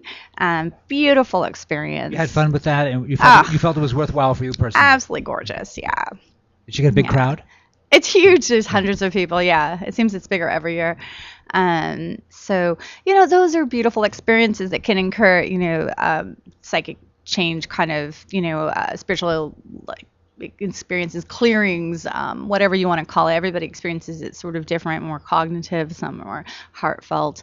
In Amma's case, it's more heartfelt. In spiritual psychology, definitely, it can start as cognitive and move into more definite spiritual experience clearing. So, all right, now I have a question about this is about time and how things change. Now, 20 or 25 or 30 years ago, if you went to an AA meeting, people were busy not drinking. They were not drinking, but they were busy smoking cigarettes, drinking Coca-Cola, eating cake, eating ice cream. So my point is, there are some, it's complicated, but some of it is blood sugar. Alcohol spikes the blood sugar, drops the blood sugar. So people stop drinking alcohol, they decide it's bad, but they're drinking tons of Coca-Cola, not to pick on Coke, but there's soda and ice cream and cake and candy, and they're smoking cigarettes to spike blood sugar. But I find now at the meetings, there's no smoking allowed, and that people are a little bit much more alert to health, the physical body, and blood sugar issues. Do you work with that? Do you work with that in your clinics? Hugely. Oh my gosh, I'm so glad you speak to that. It's now we're learning more and more just how important it is to really allow ourselves to step into natural sugars for the body, because those refined sugars are just absolutely toxic, and they mimic some of the feelings that alcohol and drugs produced in our body. So it's somewhat, obviously a trigger, and essentially we're just toxic. It's like toxic to our body and to our mind. And as you evolve and have spiritual experiences, you want to move toward, being in your organic state, your natural state, your loving state. And it's like, as you nurture your body, you learn more about like what feels right, what feels organic to you, and then not to peak, as your last guest was talking about, your sugar, and to kind of stay in a state of, it allows you to be neutral and to be able to make conscious choices and not react and be healthy. It's a huge shift. And right now, like, one of my dearest friends has a line called Metabolic Makeovers, and I absolutely love her products. It's just like plant-based. They have chemists. I mean, it's amazing to me, the efforts and the strides that the world is now making to educate people. And that's a huge part, Josh, of what I feel is super important, is just educating people on healthy choices, giving them that option. So much of our commercials is flooded with, just addiction, basically, And it's like, more, thank God, times are changing and consciousness is becoming important, and looking at what choice to make that actually will allow you to sustain healthy lifehood is becoming more and more important for people. And it's becoming kind of cool to be healthy. Where's your center, by the way? I actually just had one licensed in December that I founded. It was a holistic center for women, and I sold it to my investor So that was interesting. It was not exactly my intention to do that, but got a good offer. Got it. Okay. No, she just really wanted it, and so God has another plan for me right now, and what I get to do is place people in proper care based on their needs, and work as a private practice with spiritual psychology, intervention work, family systemic work. I do a lot of outreach. I love to speak at certain places that I feel like have an opportunity to educate people, like here. And recently I was at a conference in La Quinta to support other colleagues of mine, really educating each other on what's new and what's effective in this treatment world. And believe me, there's a lot of really great new information being shared. So you'll feel like as every field, it's not static. In other words, if you were a therapist in 1975, things we're doing today, people would think, is that what you're doing in 1975? It seems like it's Stone Age. Is that correct? Honestly, that's interesting you brought that up, because it's flux. Because on the one hand, there's some old school ideas and traditions that are absolutely like the 12-step program, right? And sure. Okay. Like spiritual psychology, bringing meditation back to the beginning piece of starting to meditate, or allowing people to find their own truth rather than giving them an answer or a medication to be able to produce some kind of a solution, which unfortunately hasn't worked too good. What I'm excited also about is modern technology, because now there are things like brain neurofeedback, brain pain, all these new ways. It's sort of like hooking your brain up to a map that allows it to see what's going on energetically, and it's a contrived meditation. You see where it gets nervous and bringing it back, and you get to watch your brain go back to that meditation state, and you get to see where you get nervous, or what tends to trigger you, and learn how to bring yourself back to a peaceful state. What's the term? Contrived meditation. That's is that your term? Yeah, I did actually. I like that term. That's a great term. Oh my goodness. It's good. Well, if you think about it, all we really have to do is close our eyes and center ourselves in our loving and go, and we can just do meditation on our own. But now we have all these great machines that are tools to help us get there. Right, and in your opinion, those are helpful for the patient who would like to break the cycle of addiction. Absolutely. Anything that helps quiet the mind and naturally allows us to get centered is hugely valuable, because we're less apt to move on reaction rather than thinking, stop, pause, think it through, make the next right choice. This is important. So now we have a physical body. And I guess therapists in your profession acknowledge that, whereas maybe years ago they didn't. They didn't seem to acknowledge a physical body, not the way they do now. They always were physical beings. So let's say someone comes to you, let's say man or woman your age, and they had a problem. They were drinkers, they were druggers, whatever. Because is it kind of the same or no? It doesn't matter if you drink alcohol too much or you're doing too much coke or whatever they're doing these days. Is it the same? If you do, I hadn't understood the question too. If you were doing something that turns out to have been a bad idea, and you want to stop doing it. Is the protocol for males and females the same? Oh, absolutely. Yeah, pretty much. And I actually am a big advocate of gender-specific primary treatment.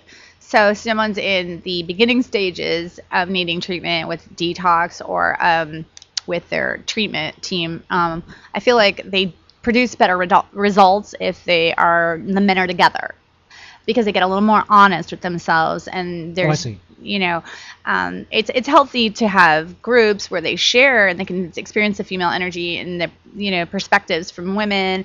But honestly, it's really important for them to live with each other and bond with each other and get honest with each other and share with each other and do the clearing work. So as a person involved with this, you found that's good to keep the men by themselves for a while, right? Because they're not dancing around with women. They're just paying attention to stopping drinking or druggers. Is that? I agree. Yeah, that produces. I'm not better trying to results. be flip there. I'm just trying to. No, it's true. And then and really there are a lot of places that that believe otherwise. That they like to cohabitate together, and there can be pros and cons to that. But I just feel like it's way more effective to do gender-specific primary care treatment.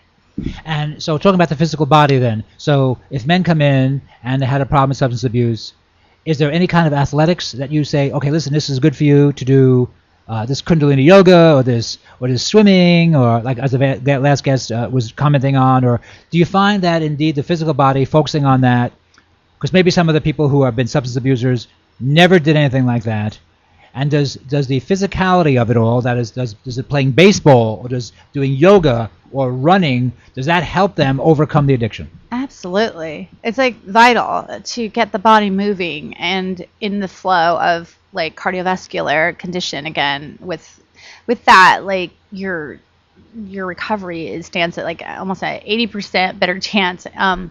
Speaking of statistics, there's every 10 minutes somebody dies of alcoholism. In the United States? Mm-hmm. Yeah, alcoholism is still the number one drug of abuse, is it not? Yes. Alcohol, right. Honestly, though, I have seen a huge flood of the opiates becoming a huge problem recently, the opiates and the Suboxone, kind of becoming a pain management and turning into drug addiction, which has been really sad. But going back to exercise, I do want to cover that a little more. I do feel like some of the more spiritual-based ones in early recovery are obviously going to be more beneficial. But not every guy is going to want to do yoga all the time. Right. So, I think it's good to be flexible with whatever someone wants to do in your program. If you want to go do boxing and punch it out, especially for women, I think it's fantastic. Right. If you want to just go for a jog, something light on the muscles, though, at early recovery, because, we don't want to have any injuries. But as long as you have someone there facilitating it safely for them, I think it's fantastic, no matter what Taekwondo, some martial arts, there are also very spiritual-based exercises that are beautiful for recovery process. So people get into substance abuse, I'm sure for many, many reasons, right? They get into it Was it? Is it fun at first? They just think, is it fun, or is it escape right away for most people? Everybody's different, Josh. It's we don't know. It could be as simple as everybody at peer pressure. That's why I say education is really valuable, because if we could make it cool to do other things that are not addiction based, chances are people are going to go with that flow rather than the downward spiral that addiction leads to. Is peer pressure one of the main reasons why men and women fall into substance abuse problems? Is it I peer believe pressure? so. I mean, just take a look at our commercials and the money dumped into, what our society sometimes kind of advocates as, what's good. And, it's like the Dos Equis commercial.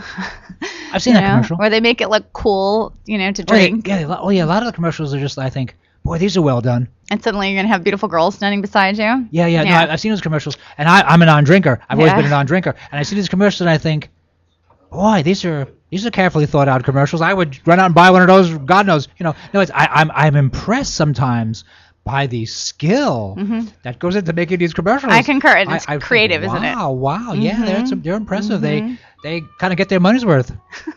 Wow. Yeah. So, Michelle, how can we contact you, by the way? You can look me up on my website, www.activerecoverysolutions.com. activerecoverysolutions.com. Our direct line to my phone number, 310-968-0993. I've had that number for 5 years, and I am always available to help anyone, anywhere. Michelle Garcia, thank you very much. One of my set regulars on Here's to Your Health. Thank you, Michelle. My pleasure, Josh. Thank you. You're listening to Here's to Your Health on the LA Talk Live broadcast network. I'm your host, Josh Lane. We're going to take a short break, and we'll be right back after these important messages.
It's your man Sabir Bey back on your airwaves, inviting you to join us every Tuesday, 3 p.m. Pacific Standard Time on the Sabir Bey Show, discussing history, law, and hip-hop.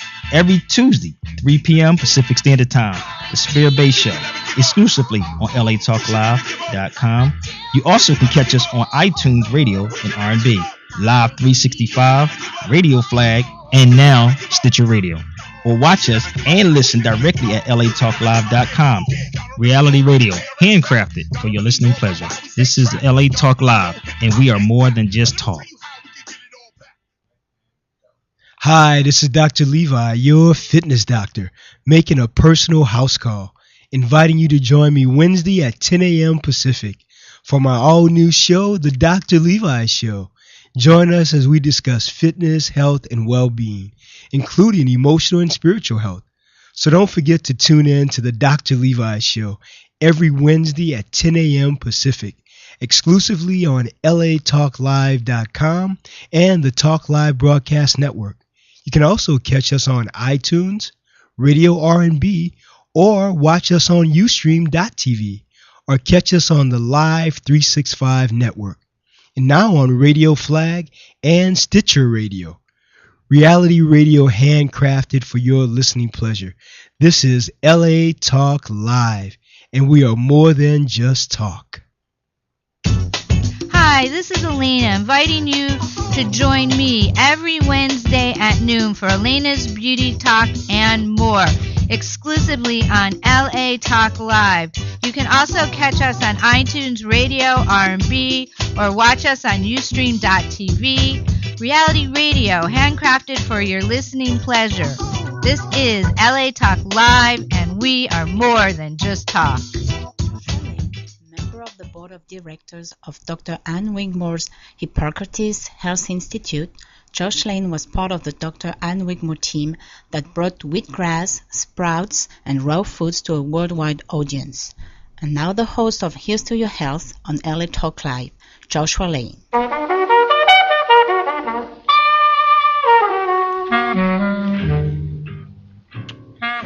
We're back.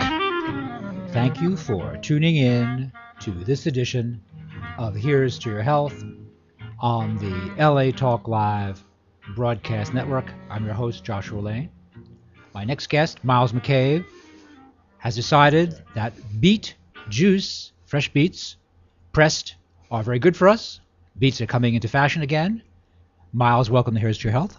Well, thank you for having me.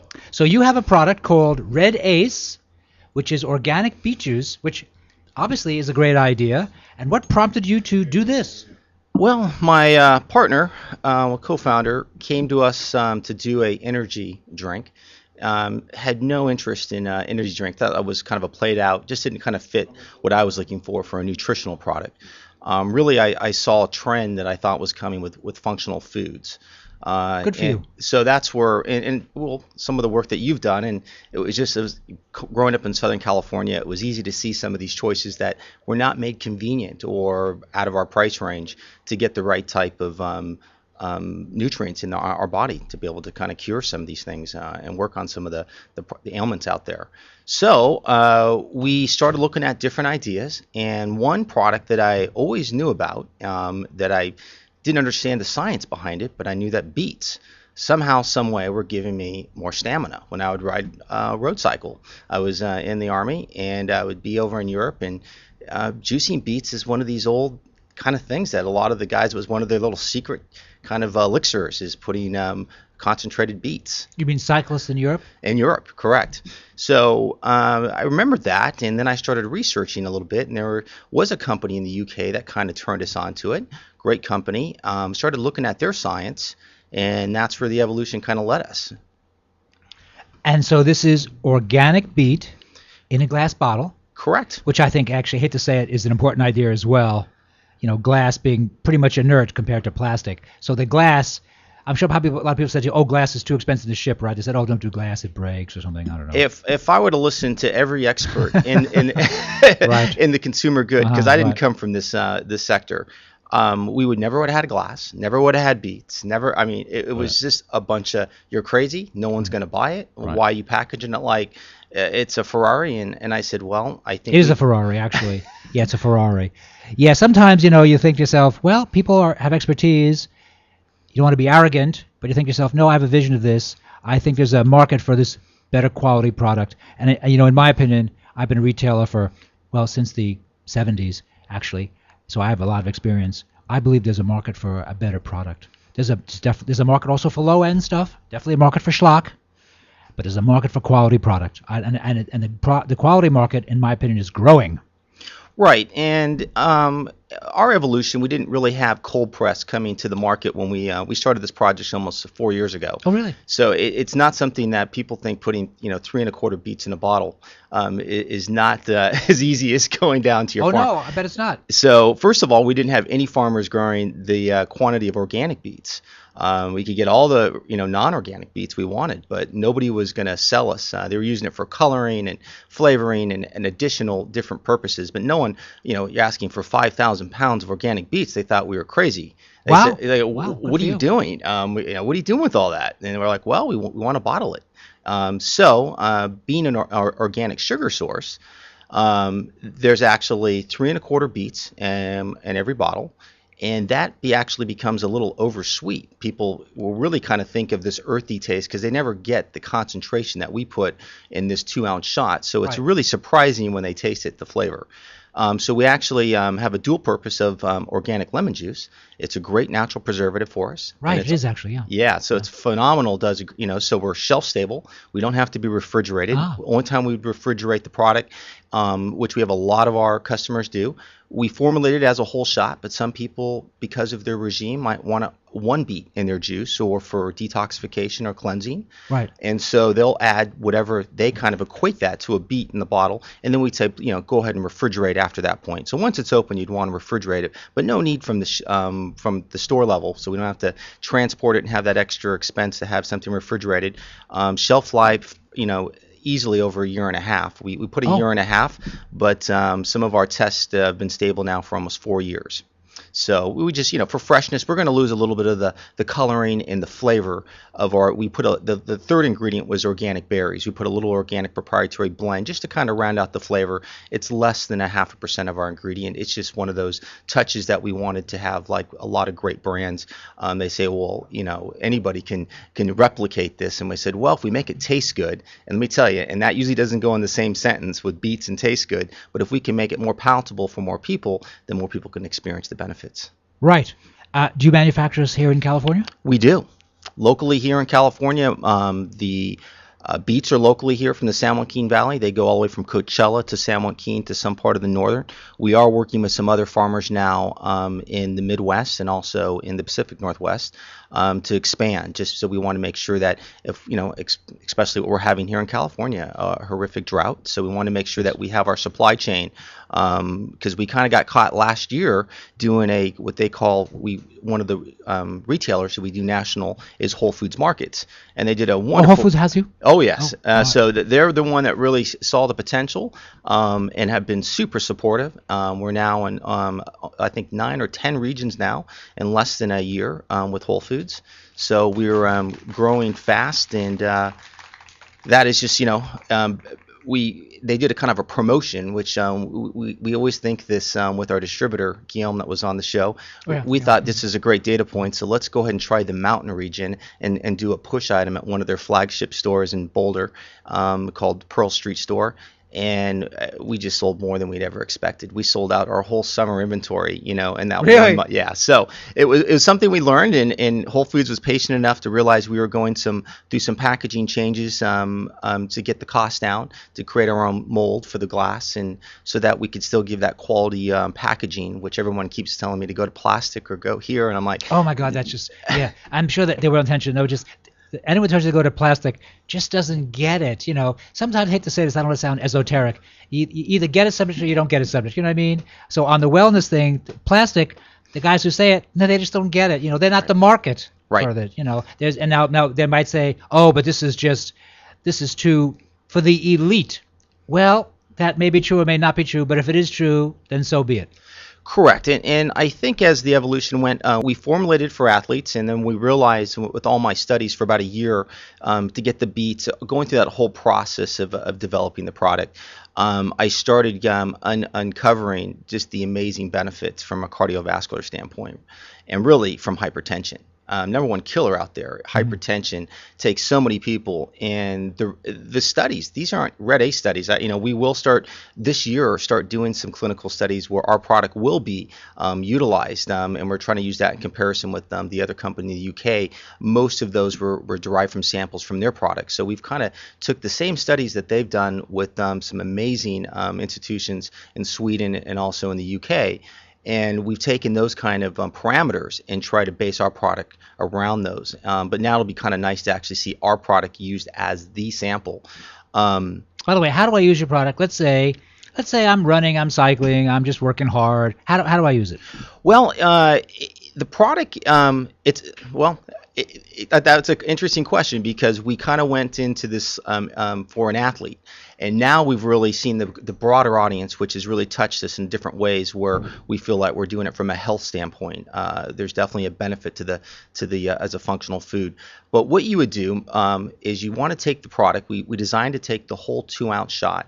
Now you can mix that within your shakes. You can mix it with a little Perrier or water. People have their own kind of. I just take it. You can drink it neat, where you don't have to refrigerate it. Some people like it chilled, but you take it usually 1 to 3 hours before an event. Now, if you're taking it from a supplement type standpoint, so to control or to help manage blood pressure, those effects last for about 24 hours. So we have So we have a lot of people that will consume in the morning, and throughout the day, they'll kind of see if they've been put into a situation that maybe has driven their blood pressure, maybe being in traffic. Things happen. Things happen, and we also have a product that we'll be working with directly. I think it's going to be a good partnership, and they actually have a saliva strip that maybe we can talk about that at another time. But it's in a wonderful way to kind of see if you have an NO3 high diet. And I say NO3 is an inorganic nitrate, which is the main ingredient in the beets. So that's the real secret. It's the nitrate, the NO3 in the beets. It goes through this unbelievable system that 3 pharmacologists won the Nobel Award for, and it actually goes into the gastro system, goes back up, actually reacts with the natural bacteria on the back of the tongue, then it turns into NO2, so now we have nitrite. Then it goes back in the system one second time and turns into NO, nitric oxide. The nitric oxide, or the NO, is the vasodilation. So that's opening up all their arteries. That's what's increasing the blood flow. It's increasing the blood flow carrying oxygen. So for blood flow and increasing circulation, it's going to control blood pressure. And also for athletes, it's going to actually increase the capacity of oxygen getting to those muscles during those strenuous routines or events. So that process takes about 1 to 3 hours. We do have some interesting studies because we are kind of paving the road with a lot of the science. We try to take as much out there from our American Heart Association and some of the other great institutions out there. But we're also seeing some interesting with nitric oxide. It's a miracle molecule, so it does so many different things. But we were just on the phone with the partner that I will be partnering with it's called Berkeley Test Strips. They do the saliva strips, and we were noticing some of the benefits when we were taking this product before we went to bed. Just from increasing the respiratory, which a lot of times can disrupt sleep, especially if somebody's a snorer. So there's so much more to uncover, and it's just exciting to have a product that, sure, you can take it one time, go out there and do your exercise. You could take it on a daily, which we were trying to bring that price point down so we can have this, integrated. How much is one of these? We're averaging about $5 a bottle. Okay. So, we always try to compare. If you bought a bundle of 3 beets, you're going to pay anywhere from $3 to $4 for those beets. Oh, yeah, for sure. Yeah. It's just in the bundle. So we figure with the packaging, we like to get the price point down a little bit more, where instead of having that cup of coffee or extra cup of coffee, nothing wrong with coffee, but if you wanted to have something that actually can give you a sustained stamina throughout the day on demand. So it's not like coffee where you'll feel that jitter or feel that kind of energy. Well, I wouldn't say it's energy, but feel that kind of anxiety.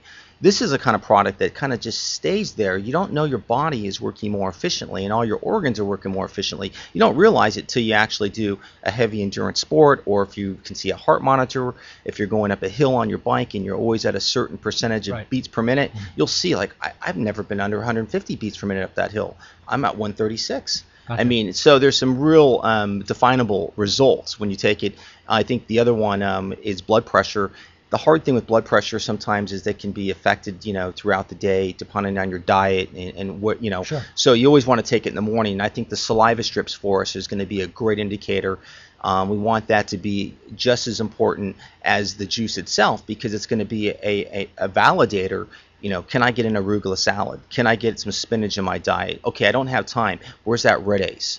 And so we really feel that this kind of format, sure, beets are going to be behind our product. We think, we like to be the America's beet juice company, but we also are going to have other ingredients with some other type of symptoms out there that kind of fight that. One is uric acid, and so uric acid is synonymous with gout, and there's actually it is, yeah. So that's this will help gout? Well, we actually had some claims, I guess. But. Yeah, there's been a lot of claims, and I saw it firsthand at the Expo West show with somebody came up, was having a horrific attack, could barely walk, and drank 2 bottles. And I said, whoa, hey, slow down, slow down here. He goes, I know what I'm doing, and came back, and he was very animated, and he said, this is like medicine. He goes, why don't you target people that have gout or uric acid? And this is something. So we know tart cherry is also really good. A lot of the Olympic athletes were using beet juice and tart cherry combination from an inflammation standpoint for recovery. So a lot of people will actually take Red Ace as a supplement, and then the athletes will actually take it sometimes before and after an event just for recovery. So really, athletes seem to be becoming very sophisticated now. They're really into wellness. It's not like it was years ago. The athletes really seem to be, not all of them, but a lot of them are really paying attention. Well, I got to say, it's an audience that you see the major brands out there, and not taking anything away from the major brands that get some of these extreme athletes. They're great brands. They're testimony for themselves what the market share is. But these athletes that are wearing those brands on their helmets and on their uniforms, well, they're not drinking that. They're drinking. Most of these athletes now that I see in the 20s, these guys are vegan or they're super conscious. I mean, endurance is really the key from everything from pro skaters, to extreme mountain bikers, to the professional athletes like hockey players and basketball and football. And we actually had a great little soundbite from Kurt Busch, one of the NASCAR, and one of his things when he did the 2 races in one day, I got a comment from family members saying, hey, is Kurt Busch taking Red Ace? And I said, why do you say that? He says, well, that was one of his secret elixirs when he was on the plane trying to get... Oh, he said that? Yeah, he said he was drinking beet juice. Alrighty. He's probably drinking, and that's the whole thing. There's some great brands out there. The problem is you have to drink a lot of water with it. And so we were just trying to make it more functional so that you have it in a nice, easy 2-ounce shot that gives us, we feel, that sweet range where you're not going to just kind of flush out what you're not using. We don't want to have the consumer pay for it, nor do we want to have to pay for it. So, yes, and that is one side effect. The only one that we have with the beet juice is you might get a little bit of pink urine. And by the way, if you get pink urine, now, on this show, I get a lot of people who have a lot to say about wellness. And so I have learned a lot on the show listening to people. And I had someone on who I like very much who said that if you eat beets and urinate and it's kind of a beety color, he felt that you were deficient in betaine hydrochloride. And have you ever heard that? Have you ever heard that? I believe that. Just because I just know from a standpoint of people that say we don't see the pink anymore that are regular users of the product. So I think there's some definite correlation between the two. I think, and that's another thing that we're putting correlations. If you have Red Ace in your system, the nice things about the strips, it'll kind of say, hey, you're in the threshold, you're in the target, you're high. High's not bad, but you just got a lot of NO3 in your blood at this point, which is great. And then that's a trigger in the saliva. It's telling us that. But even if you have that bottle and you're going through the latter part of your day and you have just a spinach salad or some arugulas pound for pound, is just unbelievable with inorganic nitrate. That is where you'll go right back up to the high. So it's a great way. We're seeing a lot of studies out of Canada that's saying people that are on a regular basis of a high nitrate diet through vegetables, fruits and vegetables, that we're seeing that they can actually miss a couple days and their body is still and that's the dangerous part. Is we've been trying to with some other competitors out there. Some athletes we know will do anything, and take anything, shortcuts. But there is some products out there that we always just tell the consumer, we want to make you informed that some of these ingredients are synthetic. So when you see sodium nitrite or sodium nitrate in your product, you might want to consider what you're taking, because you start switching those from a natural occurring inorganic nitrate in a beet or spinach or arugula, a lot different. Your body can process it and understands what it is, versus something that's synthetic. Right. All right, Miles, this is actually very interesting. So if I wanted to get started with this, I could take like a little teaspoon of it, and I can add it to carrot juice or vegetable juice or something like that, or I can drink the whole thing. Or... Yeah, you drink the whole. I would. We always recommend if you think you have, your stomach is a little sensitive, maybe just kind of go with a smaller dosage. But I always recommend people to at least try a whole bottle and see the effects of it. Just how amazing it is. But then you can kind of tailor that to your needs, because we have some athletes that take one every day, and then they take one extra one for the event if it's a race, and then we have other individuals for blood pressure to control and help manage that. We'll take anywhere from a half bottle to 2 bottles. Well, Miles McCabe of Red Ace, I appreciate you being on Here's to Your Health. Once again, how can we contact you? RedAceOrganics.com. So it's Red Ace, like REDACE, organics with an S.com. And the website's right there. You can go on to the contact and reach me directly. I get all the emails. Well, thanks for being on. I appreciate it. It was great. Well, thank you for having me. Thank you. It was fun. I appreciate it. You're listening to Here's to Your Health on the LA Talk Live Broadcast Network. I'm your host, Josh Lane, and I'd like to thank you for tuning in.